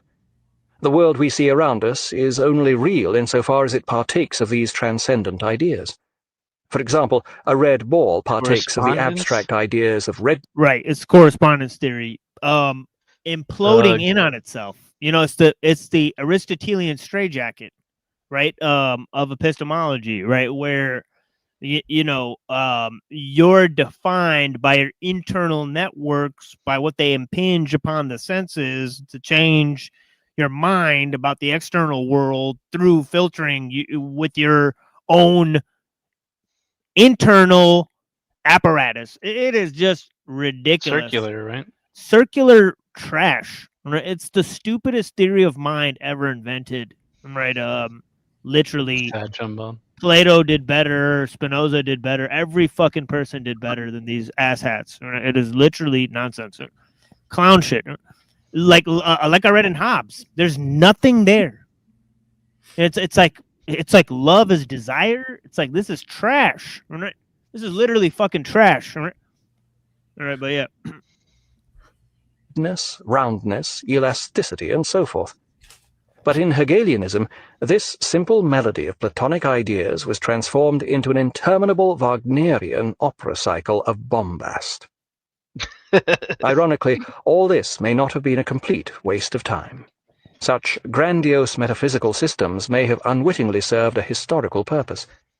The intricate techniques of the alchemists were similarly infused with metaphysics and intellectual whimsy. Were they not? He is sort of applying the same schemata to his views. It does not make sense within philosophy, but it makes a lot of sense within mysticism.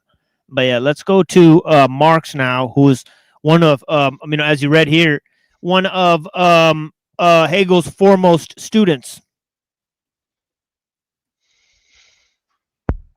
And see what we have now. We'd only do this for literally maybe I'll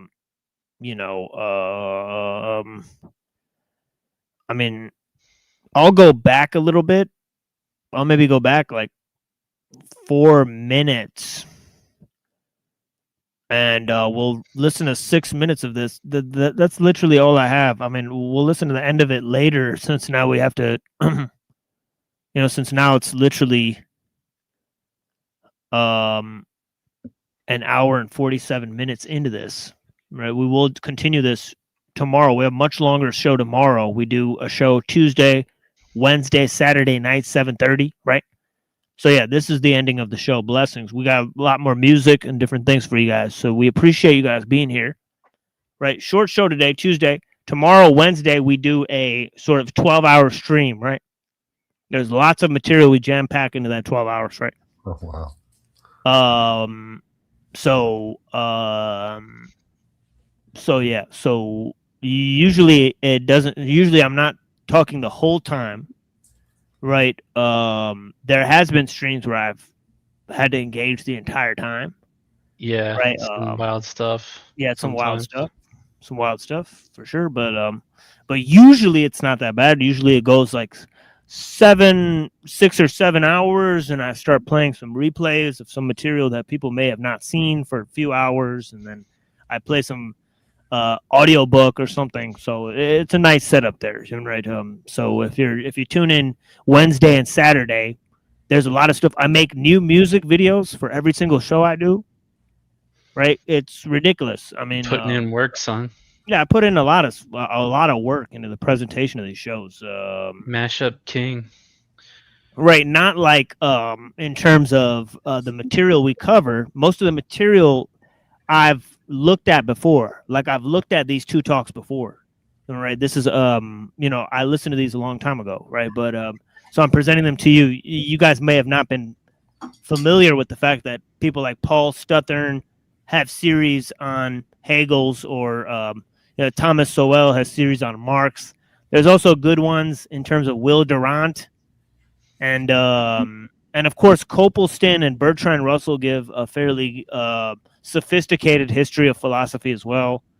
So there's a bunch of references. Stuthern just clowning Hegel with some of those quips he's got. Yes, Stuthern goes in.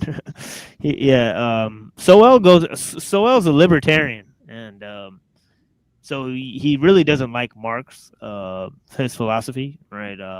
That's good. So yeah, so it sort of bleeds through. So we got people who are extra critical of the philosophers, the men that are represented, but they have a lot of intellectual savvy, and they're great writers, right? So these are unique sources that we're presenting, as always, right?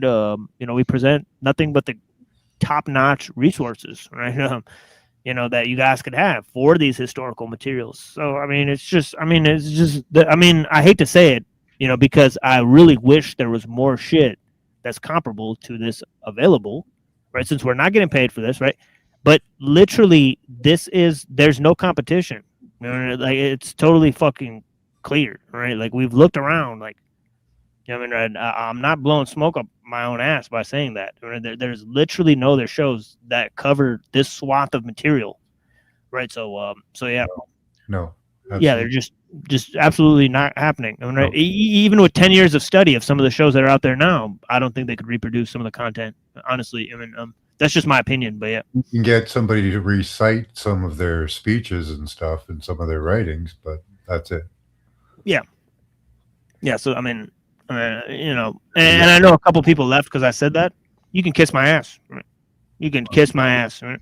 Yeah. I have no need to impress you or to, you know, or to cater to your your whimsical sense of what this platform is supposed to accomplish. Like, sorry, you people watch trash all day. Right? I'm not here to make excuses for it. Realizing the monumental task that this involved and his own advancing age, Engels initiated the young Karl Kautsky into the mysteries of Marx's handwriting, enabling Kautsky to eventually assemble the remaining manuscripts into Theories of Surplus Value, a separate 3-volume work originally intended by Marx as the final volume of Capital. Thus, a work begun in the middle of the 19th century was not completely published until the end of the first decade of the 20th century. Marx once observed that all his earnings from Capital would not pay for the cigars he smoked while writing it. It took 4 years to sell 1,000 copies, and though translations began to appear with the passing years, Marx remained in his lifetime a little-known figure outside the ranks of revolutionaries. His greatest notoriety came as a defender of the bloody activities of the Paris Commune of 1871. His book on the subject, The Civil War in France, sold far more copies than the Communist Manifesto. Marx relished this public notoriety, though it also included death threats. The Marx family, even after being relieved from dire poverty, had many rocky roads to travel. Marx's wife, a beauty in her youth, found herself with a pockmarked face as a result of illness. In her words, looking more like a kind of rhinoceros which has escaped from a zoo than a member of the Caucasian race. She remained a nervous wreck and irritable with her children as a result of decades of strain, for which her pampered upbringing had not prepared her. While her mother's servant, Helene de Muth, had been a godsend to a young wife unable to take care of children, money, or a household, Lenchen's handling of these responsibilities may also have retarded or prevented Jenny Marx from maturing. Her immaturity was still evident long after she ceased to be young. At age 50, she realized a lifetime ambition by giving a ball, complete with uniformed servants and hired musicians. Even as a middle-aged woman and the wife of a revolutionary, she had visiting cards printed up identifying herself as Baroness von Westphalen. Nor were these the only vanities in which she and Marx indulged. They continued to give their daughters piano lessons, music, and dancing lessons, even when this sometimes meant not paying the rent. Keeping up appearances was a major item in the Marx's budget throughout their lives. During his worst years of financial desperation, Marx strove mightily and with pained embarrassment to prevent visitors from discovering his poverty, though Engels pointed out how futile and pointless this was, even when this required his wife to take everything that was not actually screwed down to the pawn shop to pay for entertaining them. During one of his worst financial crises, Marx contemplated the most extreme reduction of expenditure, which might include requiring him to move into purely proletarian accommodation and get rid of the maids. The 3 Marx daughters all became involved with men unable to support them, 2 through marriage and 1 in a common-law relationship. All received money at one time or other from Engels, the eldest to pay overdue rent, the middle daughter repeatedly for a variety of reasons, and the youngest in a large inheritance which she did not live long to enjoy. Marx's relationships with his children and grandchildren, however, show his most happy and human side. He was a gentle and indulgent father who amused his children with his own original fairy tales and picnicked and played with them with great relish. The deaths of those who perished in childhood severely affected him for years afterwards. Marx wrote in a letter, "Bacon says that really important men have so many contacts with nature and the world, and have so much to interest them, that they easily get over their loss. I am not one of these important men. My child's death has shattered my heart and brain, and I feel the loss as keenly as on the first day." Wait, he assessments. referenced Bacon there? Francis Bacon? Marx, with his Right, another technophile. Right, Bacon was totally. Whoops. You see, Plato said that society should be run by philosopher kings. Bacon reformed this to philosopher scientists. Right, Even so he was the worse. first. Yeah, he was sort of the first to dream up this notion of technocracy. Right, hundreds of years before Marx. Obviously, it's a central point in Marxist theory. Right, that this industrialization is going to lead to the collapse of communism. Did he want the state to take care of his stupid sons, or what? I think that's where we get a lot of the Pretty social, much, you yeah. know? Pretty much, yeah. That's where Blessing. he wants to get, hey, I wish somebody would pay my sons for sitting around. I think that'd be great, Right. Yeah, check out Penoid News. He's got lots of interesting, political commentary and stuff. So blessings. He's talked about Systems Neatest Trick by Uncle Teddy as well. Right, so I highly recommend that video among some of his other, productions. So, blessings. children was a very different man from the Marx described by his adult contemporaries. When his father questioned whether his heart was as good as his head, he raised a question that many others would continue to raise about Marx throughout his life. A fellow revolutionary said of Marx, "If his heart had matched his intellect, and if he possessed as much love as hate, I would have gone through fire for him. But a most dangerous personal ambition has eaten away all the good in him." Still another radical contemporary, Proudhon, wrote to Marx, "For God's sake, after we have abolished all the dogmatisms a priori, let us not of all things attempt in our turn to instill another kind of dogma into the people." He said, "Let us have decent and sincere polemics. Let us give the world an example of learned and far-sighted tolerance. But simply because we are at the head of the movement, let us not make ourselves the leader of a new intolerance. Let us not pose as the apostle of a new religion, even though this religion be the religion of logic, the religion of reason." Carl Schurz, while still a youthful... Yeah, let's move to that next time. But yeah, Proudhon, very much on point. Obviously an anarchist, right? So he fundamentally disagrees with Marx philosophy, but yeah, all that by and by. So that is our basic program here. So blessings to the people. Oh, Neurojack, I appreciate you, man. Let's see if he comes back. Honestly, we'll wait for Neuro to come back. If not, we'll conclude the show. I know I dropped the link again there. So blessings to all the people. You guys want to come up, you can. Right now would be the time to talk about any and all of the things I've discussed for nearly 2 hours here. Right, I've given a huge swath of honestly material.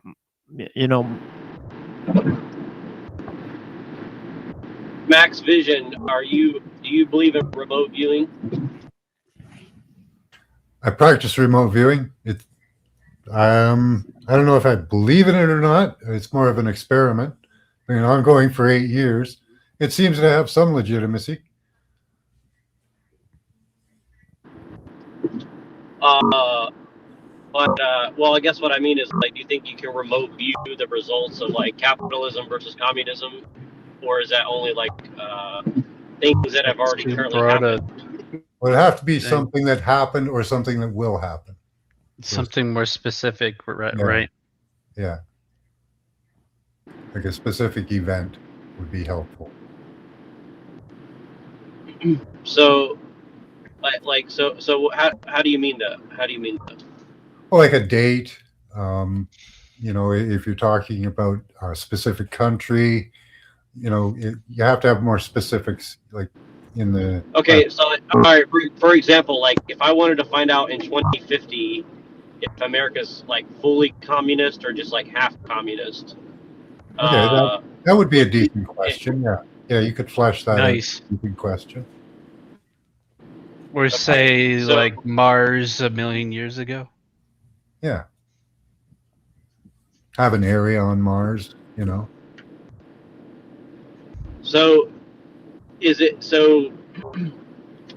So, if that's the case, do you think that everything is deterministic, essentially, to some degree? I think it's more probabilities.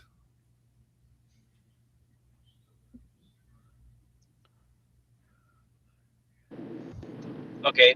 Do you think there's any evidence that Marx was a remote viewer or like something like that?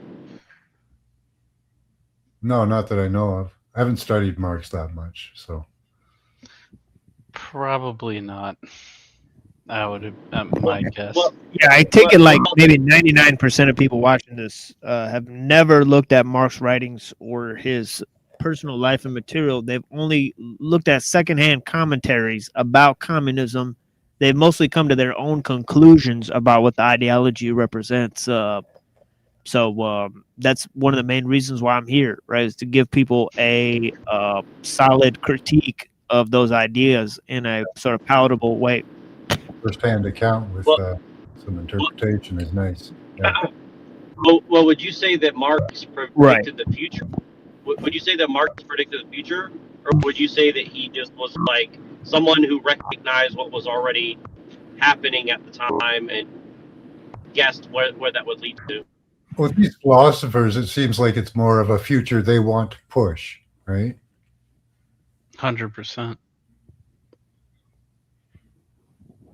Right.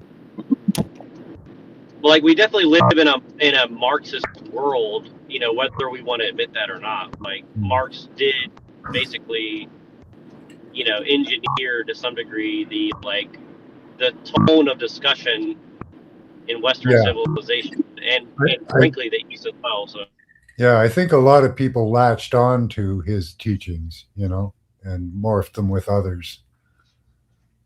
Because some of them you can see how it's panning out, like you say, right?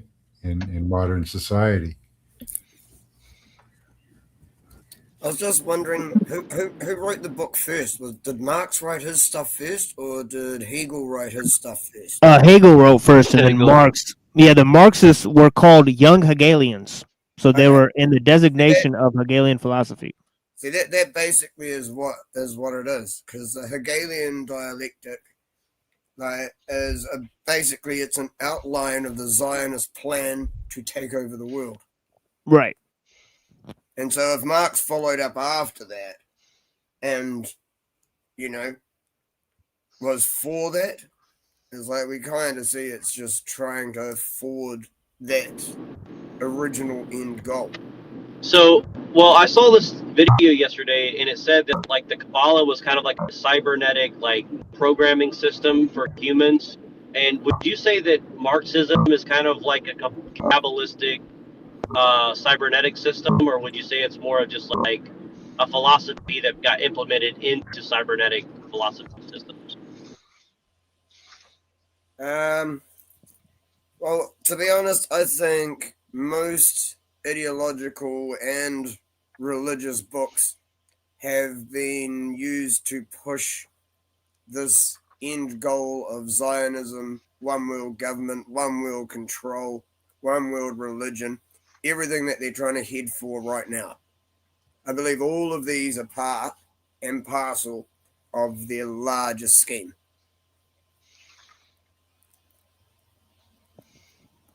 Yeah, that's the thing with the whole thing of cybernetics comes in where he's talking about semiotics, right? You could change reality by the use of words, right? And then he's also talking about evolution, right? Because evolution is where cybernetics comes in, is because the whole idea of evolution is that it's an algorithm that nature produces, right? So it's like, people like Bateson and all these people, they saw evolution as sort of an algorithmic pattern.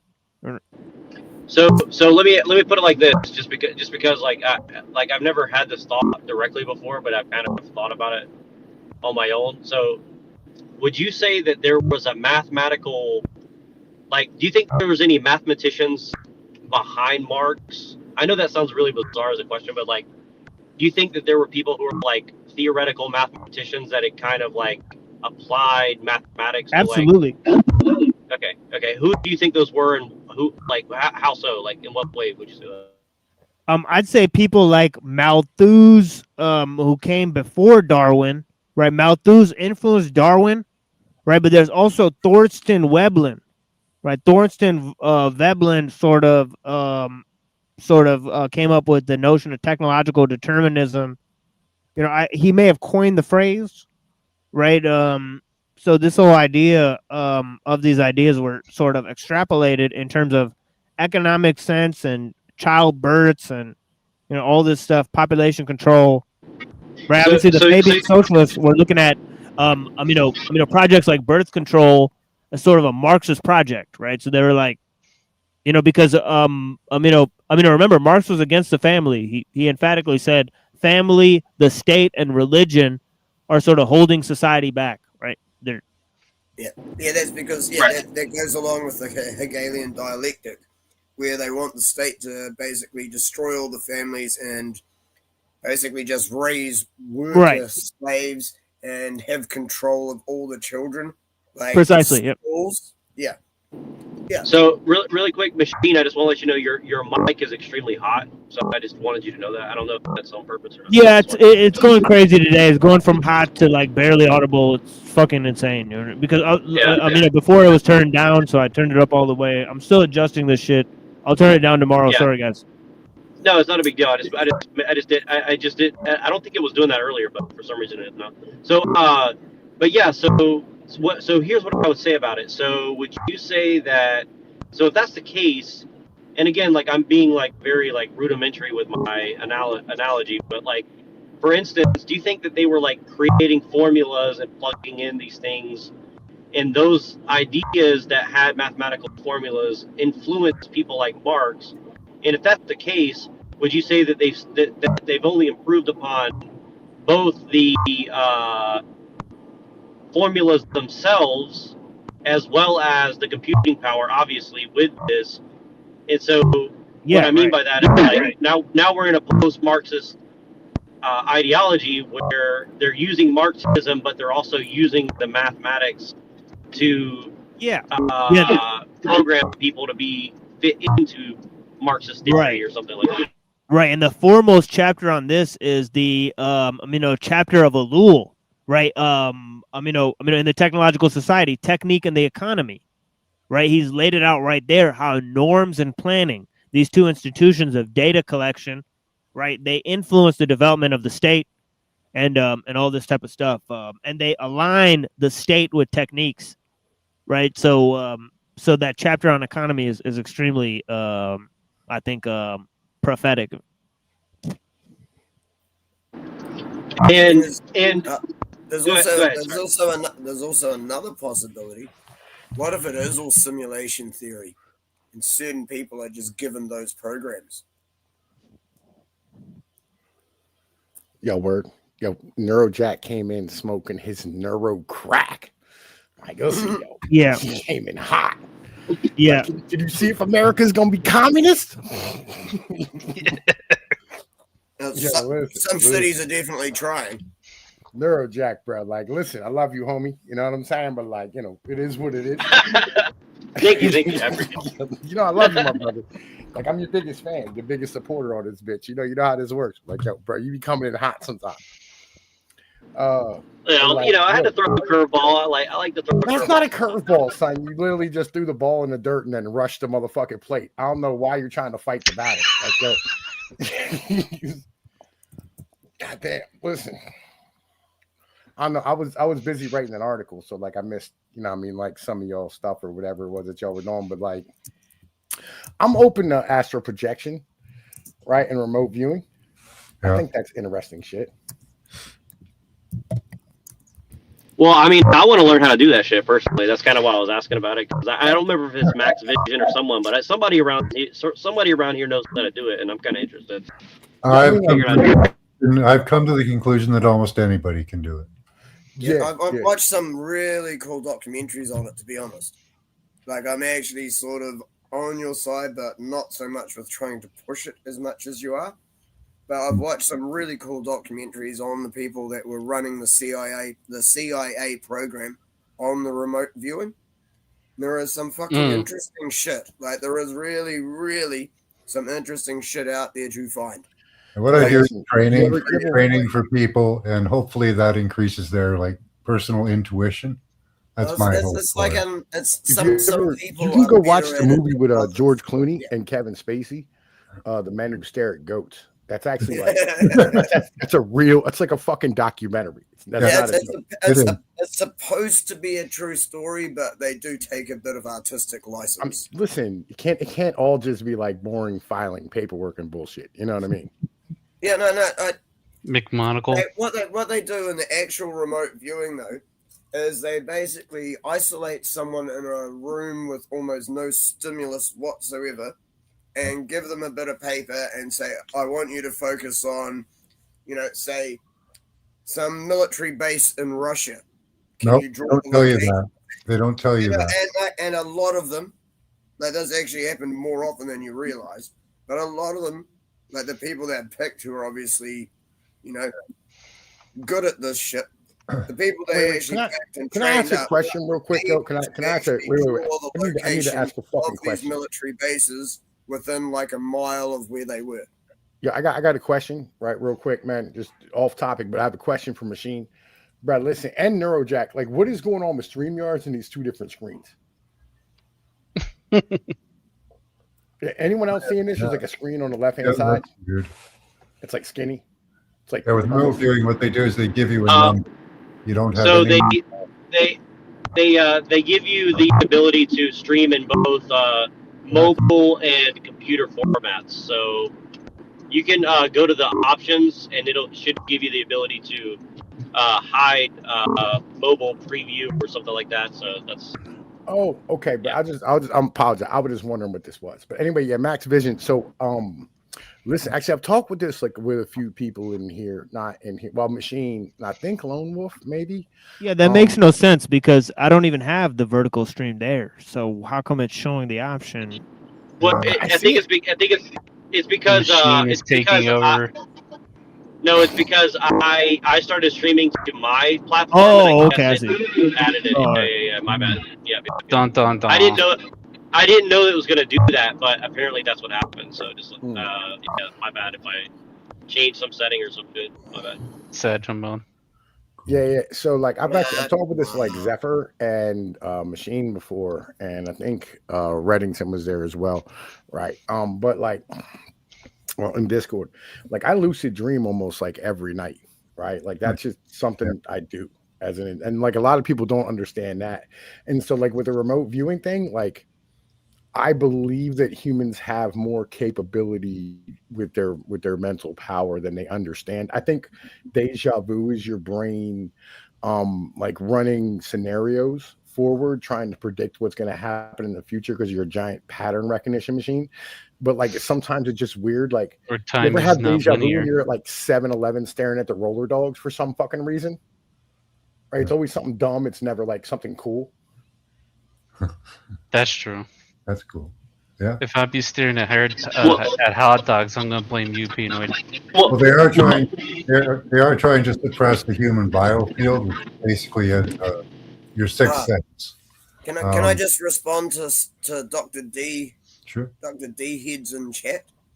No. It's who else is it?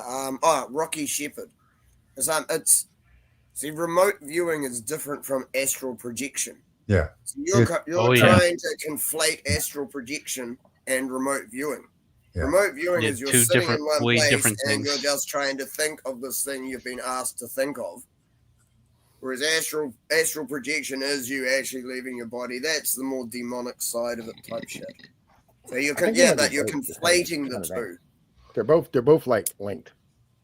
Well, they're both using the similar anatomy, right? No, not really. Astral projection can be always It can be external. But can always be called demon possession. Whereas the remote viewing is just your mind is expansive enough that you can actually see these places. Yo, Dave, you want to explain like what programming you're speaking about? You're talking about the roller dog thing? Like, listen, like it's not like you're glancing at like the roller dogs at like a 7-Eleven, but like you've been in this spot with these same people in these same places saying the same shit before. But it's not like, thank you, please come again. You know, it's like some other type of shit. It's like people you ain't never seen, but you've seen it before in your head. you've been in this situation with the same song playing over top of the radio. You know what I mean? Well, I'll give you an example because I know that you've experienced this, Penoid, and because I want to make it very realistic for people. But like, have you ever like went into a scenario where you're talking to a woman and you kind of like know the outcome, or you know what she's gonna say, or you know what I'm talking about? It's like almost like you get into like It's the same as like my cat. Like I know my cat's gonna do a figure eight between my legs, but that's because like it's a dumb animal, right? It's the same as a woman. They're just dumb animals. That's how you can predict what they're gonna fucking say. You know what I mean? That's not like a special power. Okay. Well, but do you think that there's anything to like okay, because you said that you like what do you call it? What kind of dreaming? I forgot. Lucid dreaming. Okay, but you know what I'm talking about. Like you get in that flow state. It happens when you play sports. It happens when you talk to a woman sometimes. You get into a flow state, right? And then you're not really consciously doing anything, but things start to occur in a particular manner that you're not consciously making it happen, but you're subconsciously making it happen. Does that make any sense? Yeah. I'm trying to draw a parallel between the lucid dreaming thing and like that is kind of what I'm trying to get at, you know? Yeah, well, that's like the manifesting thing. No, you're linking your conscious and your subconscious is what you're doing. Towards something or not. Right? Like, if you spend enough time relying on your instinct, eventually you'll link your conscious and your subconscious. Right? That'll just fucking happen as a thing. Yeah, fully. Yeah, I agree with that. I'm trying. But I guess it does apply to because I think that it's one of these things where it's kind of like I don't want to get too woo woo with it because I don't think you need to, but I think that the connection between something like lucid dreaming and the flow state or whatever, but ultimately it's like people are out of alignment with themselves, and so therefore it's no wonder that people are all fucked up and confused and I thought you were about to say out of alignment of chakras.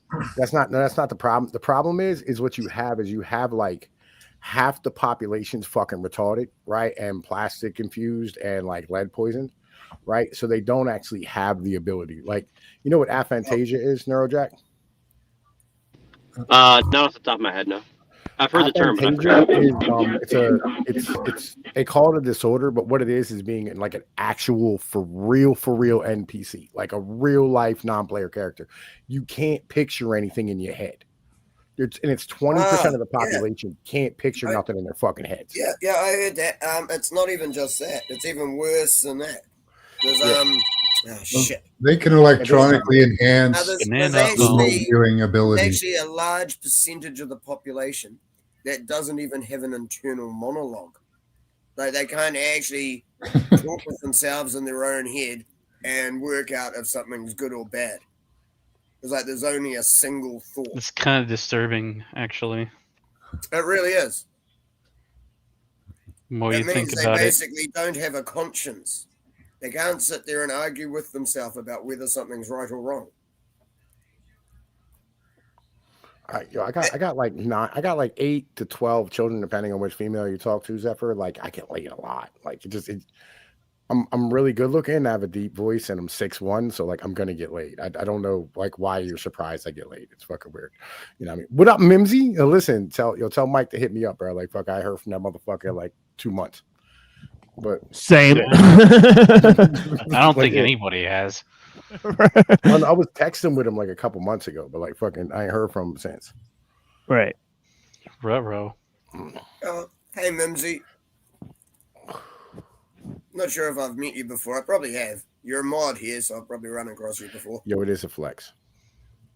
Yo, Dr. D-Head, what up, man? Listen, I ain't seen you in fucking forever. I think he was back on, I remember that motherfucker from back in, like, the MGTOW days. I think he was, like, subbed to my channel back then. He still probably is, to be honest with you. Yeah, this dude's an OG, straight up. Back in, like, 2017, 2018 and shit. A long time. I think he was around for the Red Pill Religion. He probably remembers Mad Max from Michigan. Fucking goddamn it, Max Maria. Fucking was the guy's name. He was on the Red Pill movie. But anyway, that's why I was like, is that Mad Max from Michigan? Like, yo, I miss Mad Max. It'd be cool if I had like connects in Michigan that were already involved in shit. Like that would make things a lot easier. Yo, this dude, I swear to God, like you watch him on the Red Pill movie, right? Yo, he's like a shark. Every time his mouth open, his eyes closed. It's the weirdest thing. But yo, yeah. So Max Vision, like actually, like I'm kind of into this type of like remote viewing stuff and all that shit because because I know I can do stuff that other people can't, right? So like the idea that somebody can do something that I can't isn't outside of the fucking I possibility. do free practice sessions, usually Fridays and Saturday nights for about an hour and a half to 2 hours. So you can come by and we do images. So I do pictures, and then we do what I call a destination target. Could be anything like past, future, present, a person, could be anything. Yeah, obviously you guys are familiar with Russell Targ, right? No. This is a guy who did the remote viewing exercises with the CIA. TAARG. You guys look him up. Russell Targ. It's real simple. It's not complicated. You don't have to do any preamble. Just be in a good mood and have fun with it, because that's the best way to do it. Because your mind then is more alive and kind of happy and childlike. So your imagination is going, which helps. You interpret what you see. But all I do is I give you a number. You write the number down 3 times. I put an extra A in there. So here, hold on. Let me pull this up. Yep. And then you just close your eyes and tell me what you see. It's that simple. Forget if it's Targ that the first is involved with McMonagle or not, but right thing. Defense Intelligence Agency's Stargate project. Retro. Yeah, the Russians had a program as well. Most major countries did for a long time. Now it's got Stanford, that's privatized. surprising. Whoa, they got his face on the remote viewing article as well. Whoa, that's crazy. The UK did, but I can't remember its facility's name. Canada did, and I believe it was called Lincoln Park. Yeah. And apparently Chester Bennington, the singer from Lincoln Park, was at that facility, and that's why they called the band Lincoln Park. Someone else has tried to tell me, no, it's because his brother was named Lincoln. Yeah. Back in the 70s, they discovered that with rotating magnetic fields, they could increase the abilities, enhancing remote viewing so that it became more accurate. I can't imagine how far they've gotten now. Wow. Okay. But you said it's like a realm of probability, so it doesn't necessarily mean that that particular thing's going to happen exactly that way, right? Right. And the answers themselves are kind of subject to interpretation as well. Right.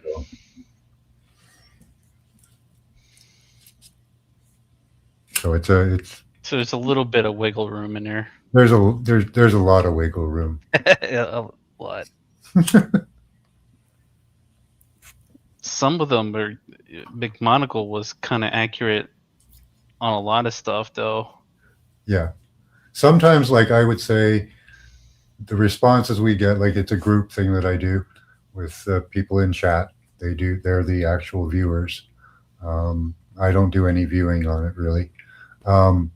But they've hit an accuracy of, I would call 85%, where it's a relevant response to what we're either looking at or discovering.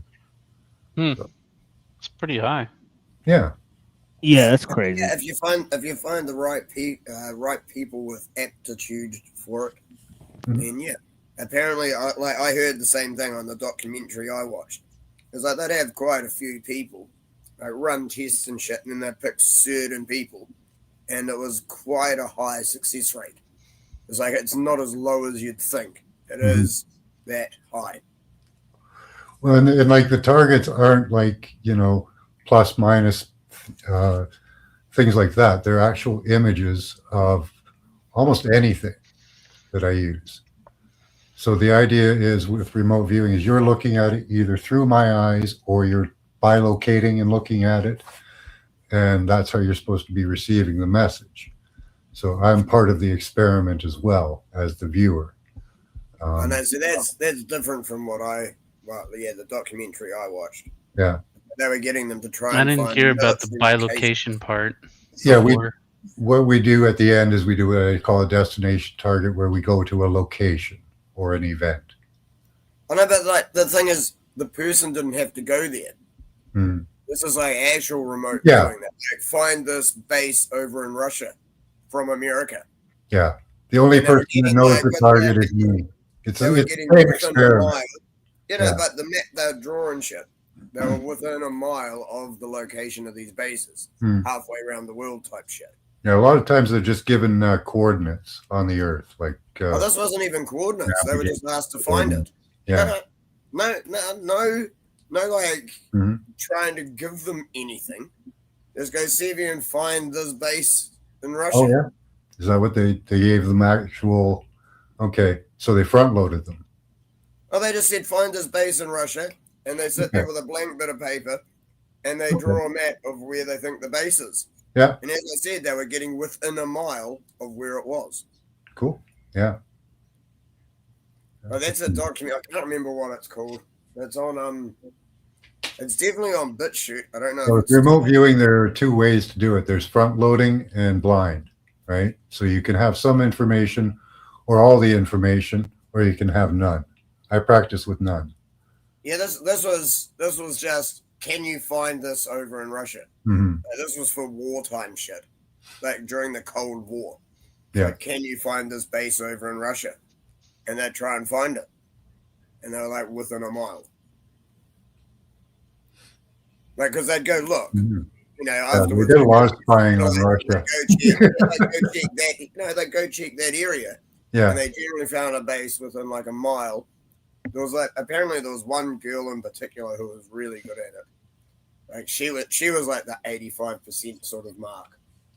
Yeah, there's some people that seem to be really good at it. Yeah. Yeah, I've got a few I'm not saying people that everyone come can in just class that instantly are do it. highly accurate on Yeah, a but regular that's what I basis. mean. I'm not saying everyone can instantly do it, but there is a documentary, Mhm. and it does talk about the times it has worked and shit. Yeah. It's quite Yeah, it's crazy. amazing what they have found with it. Yeah, and it was coming from one of the first people who started there after the first guy started the program. Like, one guy started the program, and then I Mhm. think he only hired like 2 or 3 people, or started working with. Ringo like 2 or Swan 3 was the director. And then it just like, then they just kept testing other people and getting more and more people to do it. But apparently there was like, one girl who was like really good at it.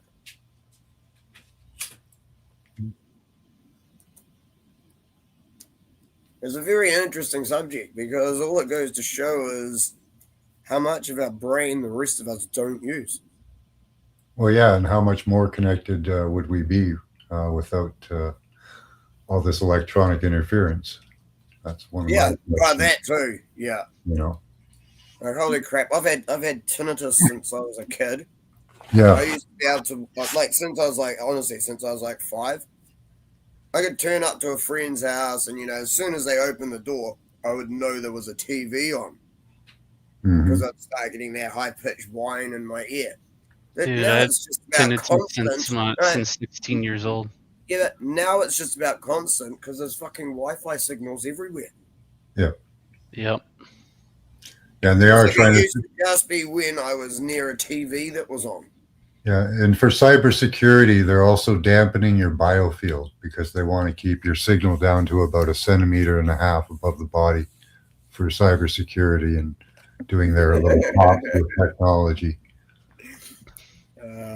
Shit, man. So that's another factor. And they are able to sense when people are remote viewing, and they can feed you false information, and they can disrupt you. Yep. Oh yeah, 5G is basically a weapon anyway. Keep that in mind.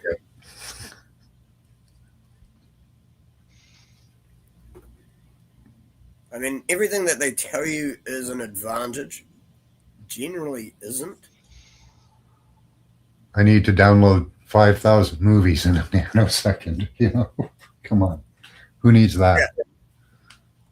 Yeah, my internet works fast enough. I've got Ethernet cables. I don't use Wi-Fi, but my shit works fast enough.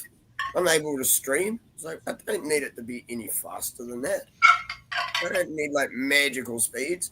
It's only for the spy 3-letter agencies. Oh, it's for your health, comrade. Internet of Medical Things. Oh, you do Sheesh. realize, you do realize the next thing is Internet of Everything. They did that. No, that's actually the. They actually did that. Going for. That's actually been done. I can No, show you. you're thinking of you're thinking of like Internet of Everything. Send links. Yeah, no, Oh, yeah. it's another one. There's Yeah, I'll Internet just of type- Things, Internet of Bodies, and Yep. now they're actually working on Internet of Everything. And space. Space is their next one. Oof. Ah, we're not a space agency. That's some Archontic shit, bro. Yeah, there's pretty much an Internet of Everything now. Yeah, but yeah, from your body right on up to yeah. Bloody NASA shit. Yeah. Internet of Nano Things. Yeah. Most people don't know about fog computing or cloud computing, how it works. It's actually in the atmosphere. So it's fucked up. All these fog banks that we're having around lately, a lot of them are being used for computing.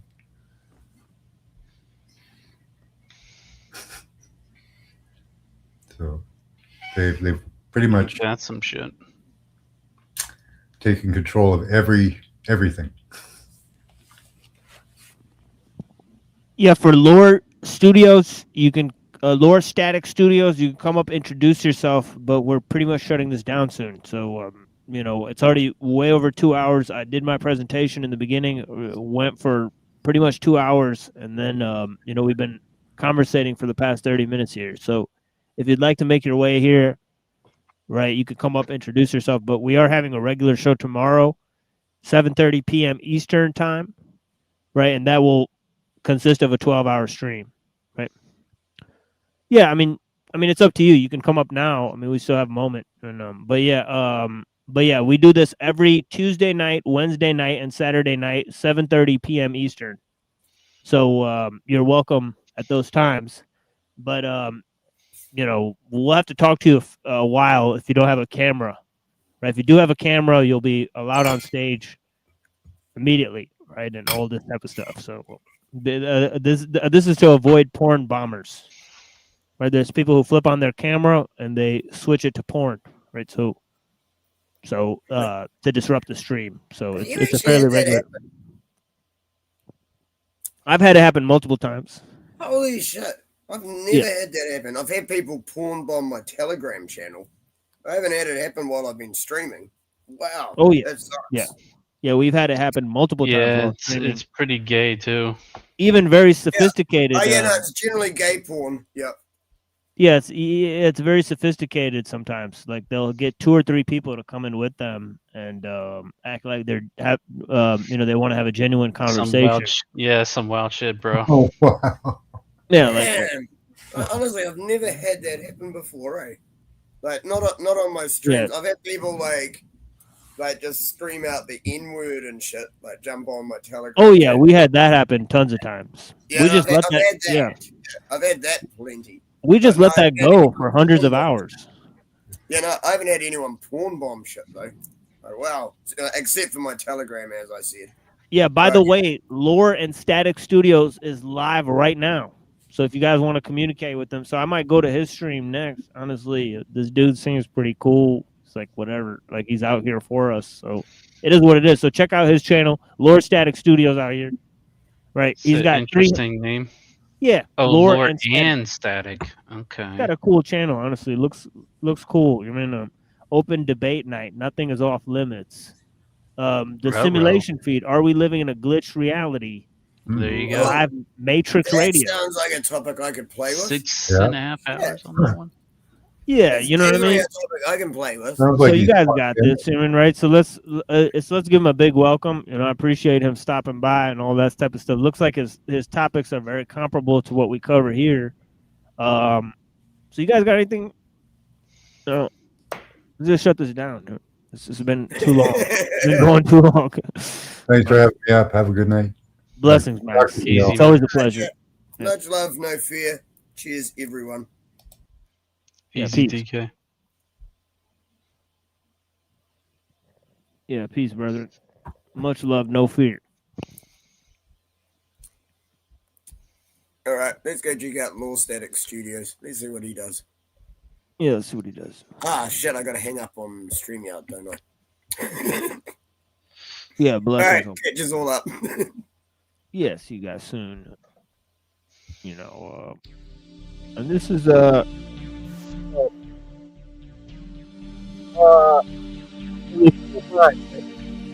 If you indulge me, yeah, of course.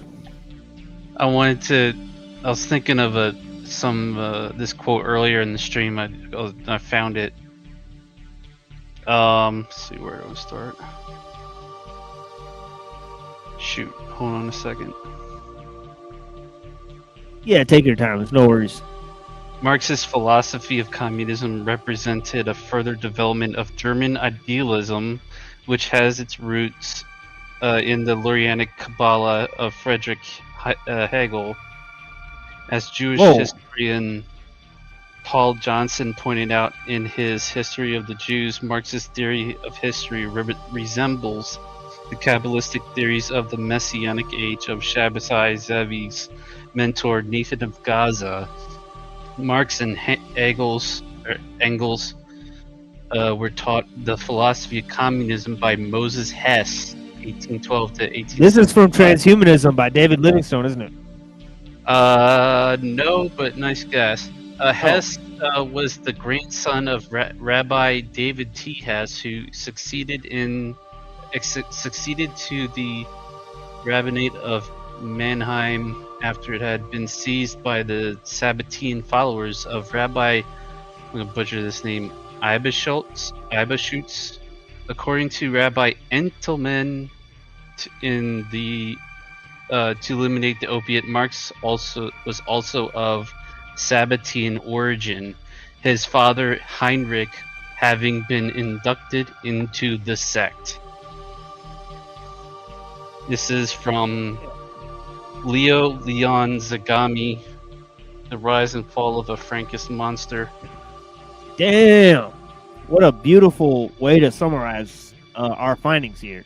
You know, I think I set out to maybe prove some of that with the actual text, right? But yeah, that is a striking conclusion that I'll have to agree with here, given our, summation of the material. And right? A quick clip of this book is dealing with like Sabbatean origins that eventually led to Epstein, so I haven't been able to put this thing down. Interesting. Yeah, I think Unseen was telling me about this too. He likes stuff like this. Obsessed with it pretty much.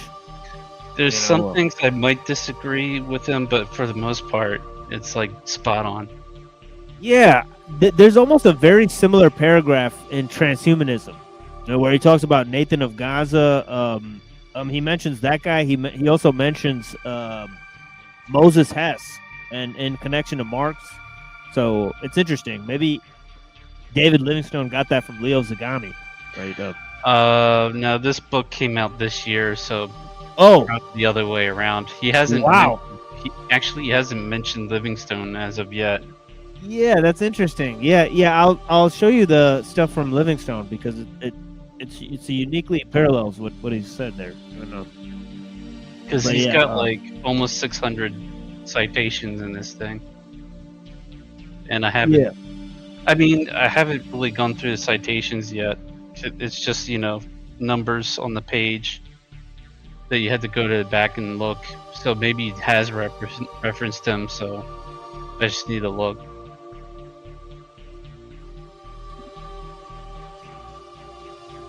Yeah, that was an excellent. He does quote Entelman a lot, and Gershom Scholem and others. Yeah, Mark's dad was like 33-degree Freemason. He was a Freemason in private. He was a Freemason in secret, a Jew in private, and publicly he was a Protestant. Sounds he was about a right. That's some crypt- Sabbateanism right there. Yeah, he was a crypto, right? So it seemed like there's some Sabbateanism attached to the crypto J aspect of it.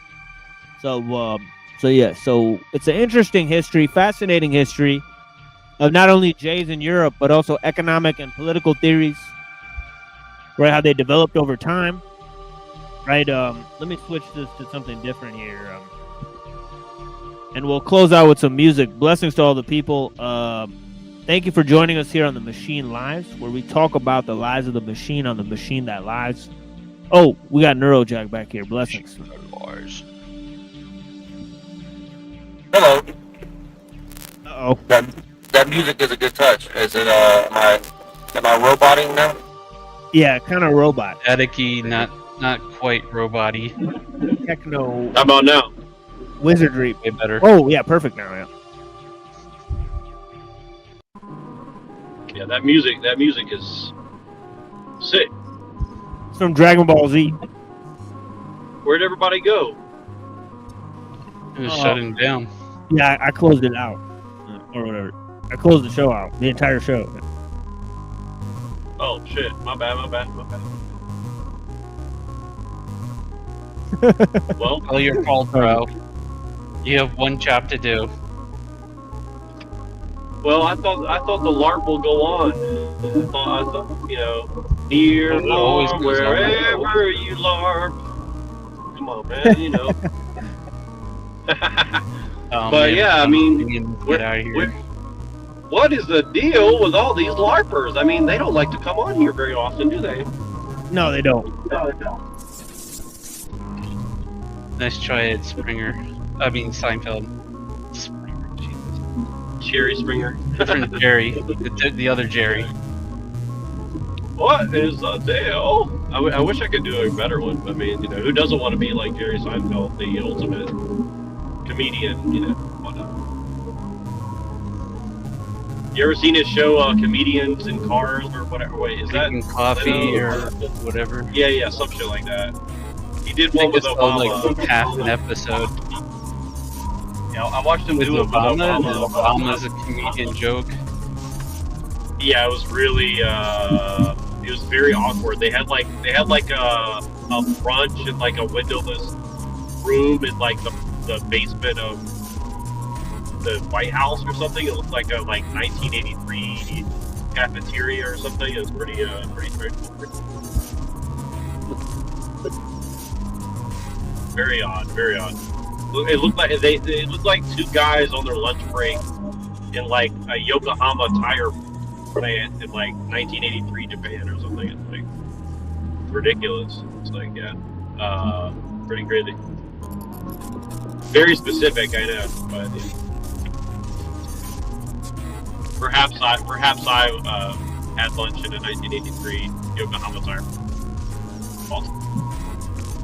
But yeah, I don't know. Maybe I remote viewed it actually. In fact, forgot the balls. But yeah, I guess this is the end of the show. So it was a good one. Some IDM in the back. Round. I guess I'll neuro crack myself back to my bag of crack. To your neuro shack. To your neuro crack. That's right. Your Jack. I'll go back to my neuro crack shack and start getting the torch lighter ready. But yeah, I appreciate you guys for having me, and hopefully we'll do this again soon. And I think we should do some remote viewing live on air and see if it works. I think that's what we should do. Yeah. And I've heard that if you take mushrooms, it helps too.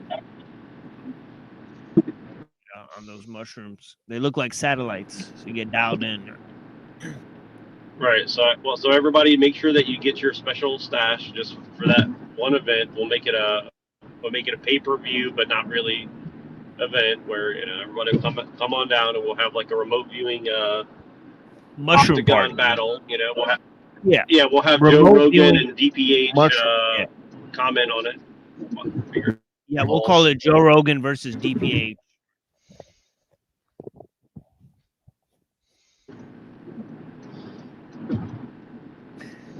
What is the deal with this Christian nationalism? I mean, come on, guys.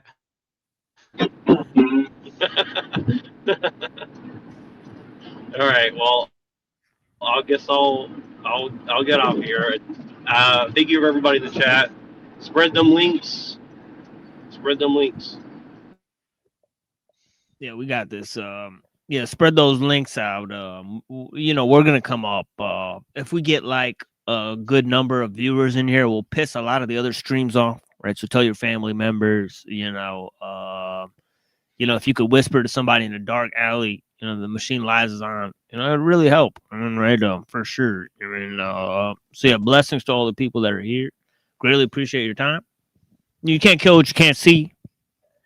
The first step to blinding somebody is getting them to open their eyes. And what most people pay attention to is just flickering shadows on a screen, images of things that aren't even real. So yeah, I greatly appreciate your time. Here is two little,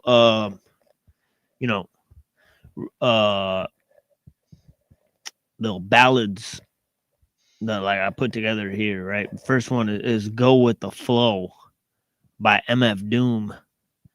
And then the other one is Family by Mobb Deep. So yeah, blessings. We'll be back soon, and yeah, we'll collaborate on certain things. Blessings to all the people. Enough is enough. Yeah, here we go. Enough is enough. Let's go with the flow. Yeah, here we go. You already see that. Let's go with the flow. Yeah, ho. Here we go. Go with the flow. Yo, I like to check this microphone before I start right quick.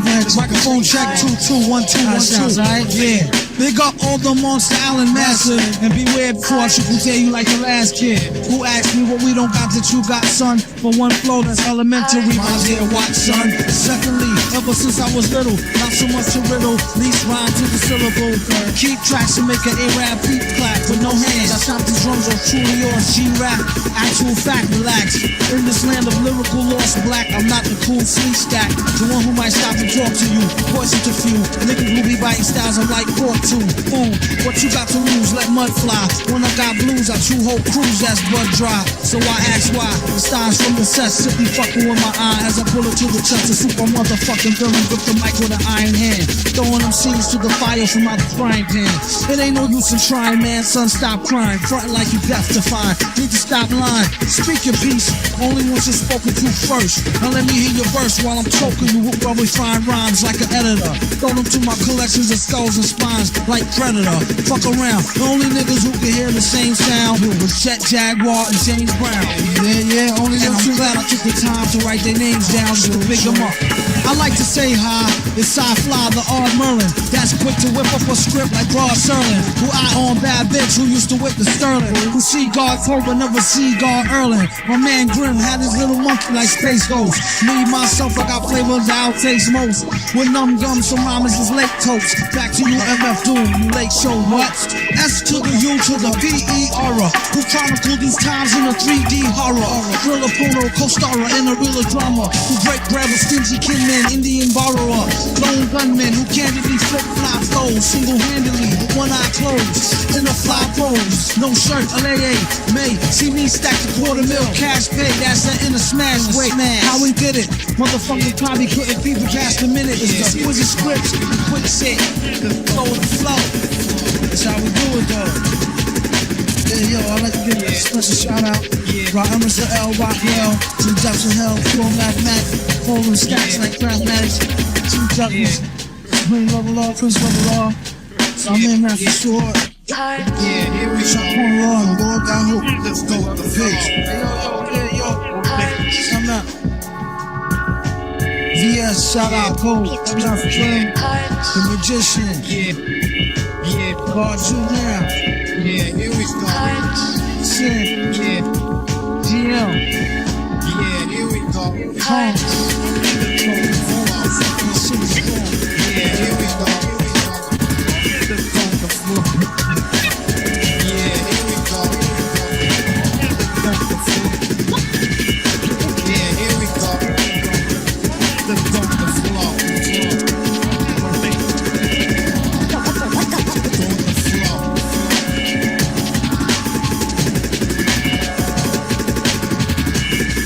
Metal Bass 2. Your concurrence in the above is assumed.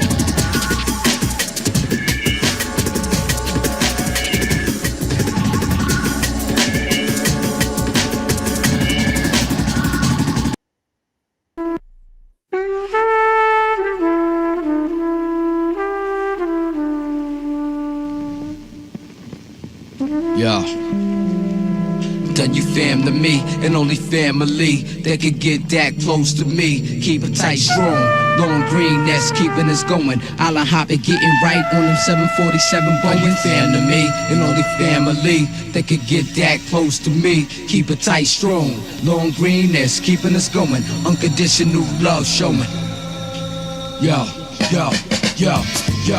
40 aside, yeah. First side ride. Me and my thuns come from the slums. We can't take the slums out my thuns, and that's how it is. That's how we live. Sometimes I find myself wearing the same shit for days, not caring about what they gon' think and say. I got that I don't give a fuck in me. It's stuck in me. That's our advantage over y'all niggas. Y'all too pretty, we too gritty, like Sanford and Son. Too grimy like Pigpen with jewels on. See, we the top rap niggas, the Q dog. You got a lot of nerve putting out them songs, knowing that my niggas come strong, so let's get it on. We just getting warm. Operation Quiet Storm. Silent wars when we silence the fours. Happy and Nas got it in the smash for sure. Now it's movies and soundtracks. This is where your career stop at. Hey, yo, I drink to that. I'm like a dictionary. Y'all rappers examine me. You violate, they read your obituary in front of your family. You should idolize Nas in the flesh. Don't wait till I'm dead to say I was the best. No doubt, we shot hoops with coat hangers. Got loot with dope slingers. Sold soap to strangers. Joke with danger. Rob prostitutes. Dodge cops in high pursuit. Bought weight from rosters. Travel hot routes. OT commute back and forth. Tell Shorty get that package off. Fuck being trapped up north. Being told where to eat and shit. Caught a case, then I beat the shit. These on the block, flash badges. Nylon jackets. Big white boys with guns yelling freeze black kids. Got my niggas in the pen. Eating octopus. Wishing they was on the blocks with us to watch me and P do it. Put the heat to it. Put it out. First day the whole street knew it. Bitches, whole pussies and bop to the music and think deep to it. Now who the truest? Then you fam to me, and only family that could get that close to me. Keep it tight, strong, long green, that's keeping us going. I la hop and getting right on them 747 Boeing. Fam to me, and only family that could get that close to me. Keep it tight, strong, long green, that's keeping us going. Unconditional love showing. Yo, you fam to me, and only family that could get that close to me. Keep it tight, strong, long green, that's keeping us going. Unconditional love showing. Yo, you fam to me, and only fam to me that could get that close to me. Keep it tight, strong. Dirty fingernails, reaching in my pocket, pulling knots out. I daydream of better days, in different ways out this lifestyle we live. Iced out with the big fifth. That's why the bird lever lean to the left. Even though we getting cash off this, I'm trapped on reason being we ain't all rich. And I'ma be that same nigga for the door, and I'ma still walk the same path. We soon clash, we get stacks, you do the math. We pound niggas out, walk away and laugh, fresh them out the lab. Paying Nostradamus, kid, rap niggas shit they draw. Yo, they probably did, I air condition y'all niggas. My prediction is you rewind this, your highness. Q Burrow's finest, flick your Tim's 3 times, the wizard is Nas. Grant you a wish, you get rich while listening hard to my thugs in the prison yard. Bitch pressing 200 pounds and up, feeling like you down on your luck. Raise up, I feel your pain. Hit the law library, appeal the game. All eyes on me, restrained from being looked at as uncivilized. We epitomize thug song. Y'all niggas get mad, jealous rappers is puss. Ain't got no style, no heart, and no look. Shook, get stole on. My niggas move right in the moonlight. Y'all niggas get done, I pee on them, son. They a small issue, we too official. Blue steel pistols, Teflon vests, it's no contest, we hit you. Are you fam to me, and only family they could get that close to me. Keep it tight, strong, long greenness, keeping us going. Unconditional love showing. Yo, yo, yo, yo, 40th side, 41st side, ride. Yeah, you know what I'm saying? Not for nothing, baby. You know what I'm saying? I wanna give a shout out to my peoples. You know what I mean? Yeah, Bo, Ill Will, Killer Black, my brother. There's never gonna be another. Word up. Yeah. You know how we do it, though. Word up. The most thorough of all boroughs. QU.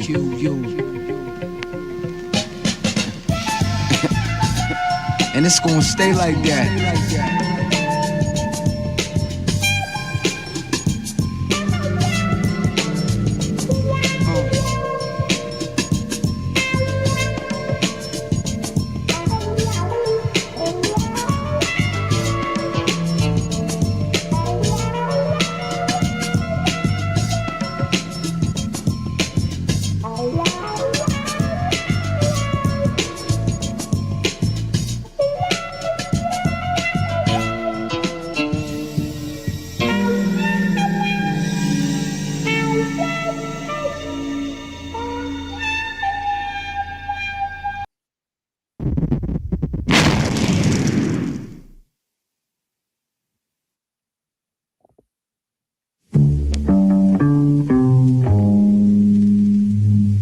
Darkness. Iron. Wartime. Let's get it. Yeah. I don't give a fuck, I'm numb to pain. Everybody tough till a monster came. Propane, I ain't spit flames when I dump the thing. Punch a dame, got the city looking like Hunger Games. I'm running through the streets with my palms clutched, arms up. I turn the whole earth into stardust. Pugilist, disturbing the peace like Ludacris. Shoot the whip, I got the bat smoking like hookah sticks. Mask on, last draw, ready to blast off. Mask off, break a bird down, it's a Black Hawk backpack. Waterproof goggles with night vision. White women say I'm a different cloth, that's like denim. Who am I? Do or die, iron and superfly, Illuminati. Levitate the earth, I can move the sky. Criminal, get rid of dudes, nothing subliminal. Visual, air the block out like the inner tube. Interlude, chic finish dudes when I'm in the loop. Been a brew, got enough bullets to split a moose.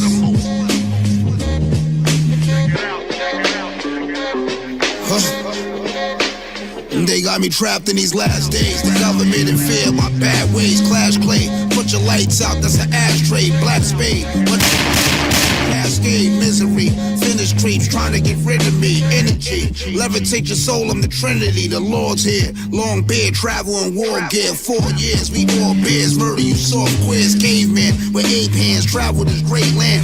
Ray-Bans, purple on the face, it's an eggplant regiment. Turn rare items to elements, predicate, intelligence surrounded by elephants, crucial. I'm neutral, fresh off of YouTube, shoot proof, bury your whole family in zoo suits, splurging. Not insurgents, it's suburbans, you virgin. I have your earth splitter, she worthless, lumberjack. Gonna clap, don't wanna hear none of that, running back. How about the spaceship like a Thundercat?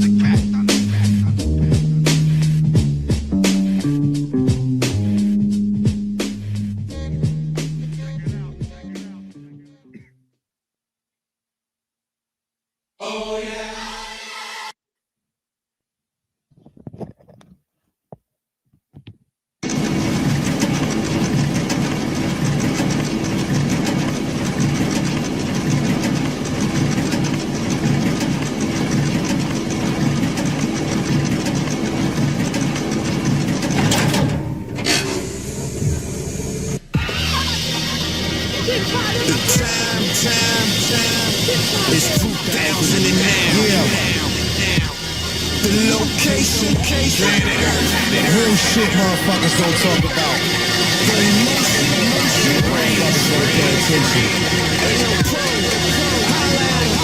I love a It's a survival in quicksands of injustice, with racial profiling and human rights on crutches. Plus the political corruption got people demanding answers. Nobody gives a fuck no more to eat, they taking chances.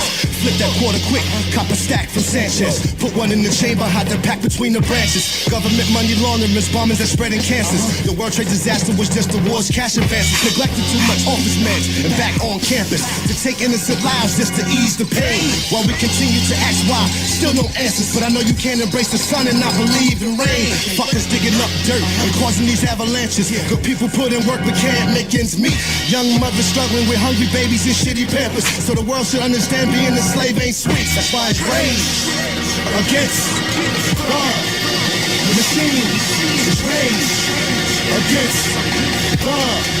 The machine, the lies and propaganda got me ready to scream. I refuse to bury the dream. Return democracy, platinum chains for property. Got a lot of hostility, but it's more than the cream. Through swamps of the struggle and sandstorms and scandals. Amongst whoremongers with nerd label as vandals. Separating races, police, state and the nation. Using taxpayer monies for gambling and taking vacation.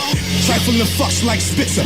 Tricking on hoes, Howard on this unaffordable education. But won't allow fellas with focus and occupation. Trying to leave us down and hopeless. Boxed in the matrix. Got backs against the wall, rebellious with guns drawn. Look at the millions that starving, you done wrong. Choosing our targets in this modern day norm. Another mother crushed with a child, lungs in the arms. Police don't serve and protect, the beast is a threat. They far east serving death and wanting peace in Tibet. I'm waiting on the scars and on you for Skid Row. Blood, sweat, and tears, grease, a little sweat. Back from Iraq, face riddled with shrapnel. Addicted to morphine, trapped in the capsule. Honorable discharge, discarded and homeless. Officer full of shit jobs, bombed like roaches. Millions trapped, lacking medical insurance. Civilians are getting jacked, rebels setting on tourists. Full body armor and up in the state of emergency. 12 gauges started blasting back at the perjury. Against the machine is rage. Against the machine, the lies and propaganda got me ready to scream. I refuse to bury the dream. Return democracy, platinum chains for property. Got a lot of hostility, but it's more than the cream.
Ooh, baby. The diagonal, three brothers going, come on.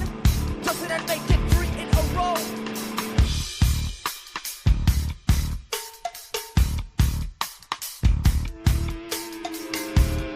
Wires going across. Oh shit! Oh shit! Fire! Come on!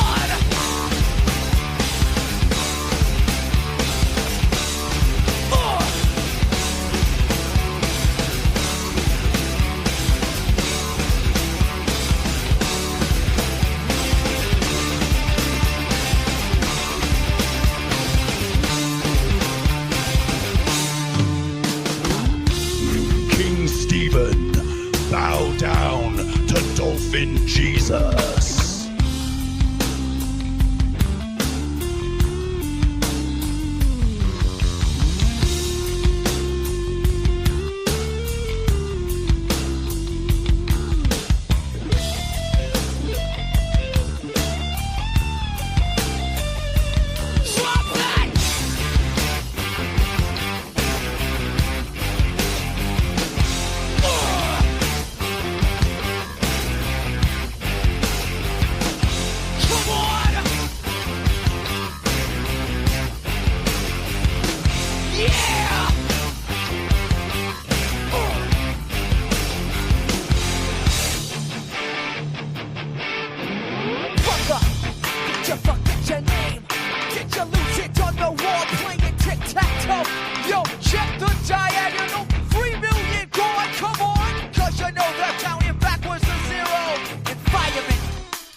environment exceeding on the level of our unconsciousness.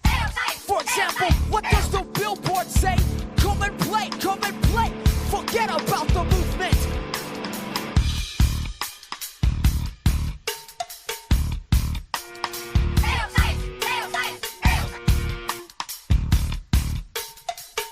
Wires going across. Oh shit! Oh shit! Fire!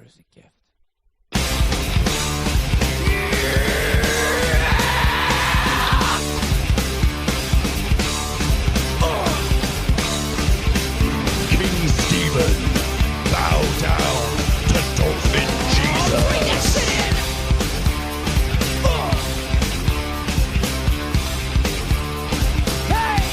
Ooh, baby!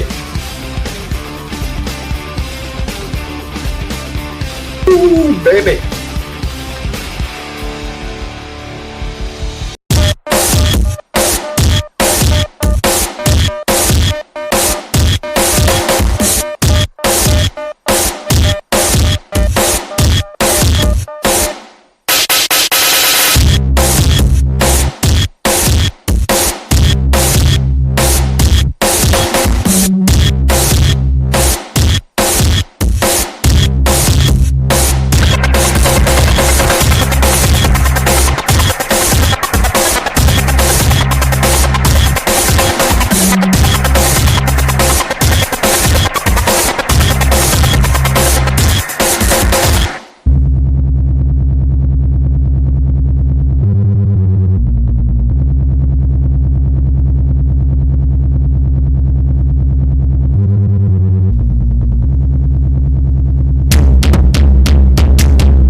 garage. I'm a cross between Master Fard and an astronaut. Murderous appetites, war games with transit cops. Virginal sacrifice, coronate satanic gods. Father of abomination like Mantis Pops. Blood ceremony, homie, make sure the dagger's sharp.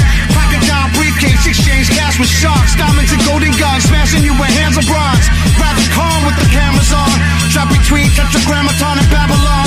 I'm 1,000 horsepower in the Magnum bomb. With more than enough firepower to splatter y'all. It was a shootout at the Grammy Awards. I spent 90 in court, attempted murder and a prior assault. Beat the case, rolled the dice and I walked. Like a 40 dude, Sheba played the corner with a mic when I talk. The conviction of my tape is rape wicked like Nixon. Blonde heads, inscriptions with 3 6s and kiss the pyramid experiment with high explosive. I slap box with Jesus, lick shots and Joseph. The conviction of my tape is rape wicked like Nixon. Blonde heads, inscriptions with 3 6s and kiss the pyramid experiment with high explosive. I slap box with Jesus, lick shots and Joseph. The conviction of my tape is rape wicked like Nixon. Blonde heads, inscriptions with 3 6s and kiss the pyramid experiment with high explosive. I slap box with Jesus, lick shots and Joseph. The conviction of my tape is rape wicked like Nixon. Blonde heads, inscriptions with 3 6s and kiss the pyramid experiment with high explosive. I slap box with Jesus, lick shots and Joseph. Gutted the glory, another young hustler story. Learn from the mistakes of my uncle that done it before me. Blitz out with razors, death horror, leave children crying. Skits out like slayers, felt form, see cushion ride. Young shooters bring a pistol full, caught up in their crucifixion rituals while worshiping Lucifer habitual. The streets raised me, I'm from Brooklyn like Jordan and Jay-Z. To be where I'm from is a great thing. While your daydream, I make things happen, get things clapping, spray things laughing. 18, I stopped taking acid,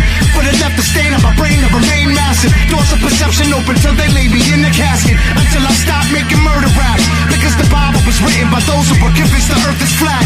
And I'll be dead before this war stops, praying at the altar of the war gods, the war rocks. The conviction of my tape is rape wicked like Nixon. Blonde heads, inscriptions with 3 6s and kiss the pyramid experiment with high explosive. I slap box with Jesus, lick shots and Joseph. The conviction of my tape is rape wicked like Nixon. Blonde heads, inscriptions with 3 6s and kiss the pyramid experiment with high explosive. I slap box with Jesus, lick shots and Joseph. The conviction of my tape is rape wicked like Nixon. Blonde heads, inscriptions with 3 6s and kiss the pyramid experiment with high explosive. I slap box with Jesus, lick shots and Joseph. The conviction of my tape is rape wicked like Nixon. Blonde heads, inscriptions with 3 6s and kiss the pyramid experiment with high explosive. I slap box with Jesus, lick shots and Joseph. Yes, give thanks and praises to the King of Kings and the Lord of Lords, conquering line of the tribe of Judah.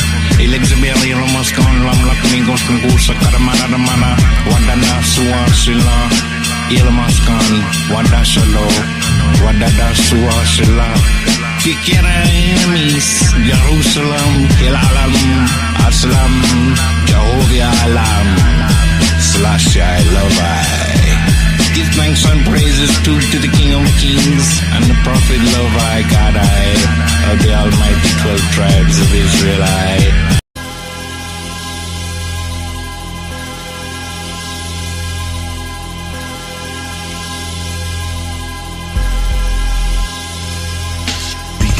Demystify the mummy within. If you ain't Hotep, then Hotep, I step to your friend. Parable of the wind, blue light through to the end. Endless nights, kicks and fights against time and the friends. Slowly day and night blend, twilight takes from within. Open skies, sprouts and eyes, solo singular sin. Down the glance up a grin, half the women are men. Children born of the morn, grow until daylight's in. Children born of the wind, take the night as their friend. Starlit sky, many-eyed, wonder of the within. Fear original sin, death nowhere near the end. Once upon break of dawn till the light paper thin. Now when my hopes and my been set, I don't say don't feel just for a good bad. And all my children move one way, and beware of the lyrical gunplay. Now when my hopes and my been set, I don't say don't feel just for a good bad. And all my children move one way, and beware of the lyrical gunplay. The corner, I smoke for weeks. Deadpan like dead man through chimney peaks. I streak the skyline, I blew through birds. High notes, I stay slow, I'm lost for words. The storefront preacher, the Sunday best. The dangling cross between legs and chest. The country farmer, the hold down champ. The rhythmic armor, the cosmic dance, the buck and gully, the native son. Bigger and deafer, the freshest one.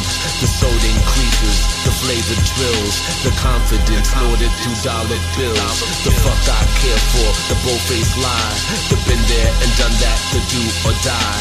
The dirty, the filthy clean, thugged out and nerdy, no in between. Now when my hopes and my bits set, I don't say don't get toast for a do that. And all my children move one way, and beware of the lyrical gunplay. Now when my hopes and my bits set, I don't say don't get toast for a do that. And all my children move one way, and beware of the lyrical gunplay. The blackest berry, the sweetest juice. A complex nigga born a simple truth. The solar polar, the chosen side. The black face mammy of the bluest eye. The battered woman, the dream deferred. Now caught up and paid in full, that's my word. The jungle brother, the slime stone. The rock hard nigga give a dog a bone. The marrow's morrow, the newest breed. The headline merger between word and deed. The search for balance, a quest for peace. A tribe called nigga, what the chief. The distant lover, the close-up clown. The iced-out grill with the screw-face frown. A wealth of violence, a violent wealth. You caught up, nigga, better watch your health. Now when my hopes and my bits set, I don't say don't get toast for a do that. And all my children move one way, and beware of the lyrical gunplay. Now when my hopes and my bits set, I don't say don't get toast for a do that. And all my children move one way, and beware of the lyrical gunplay.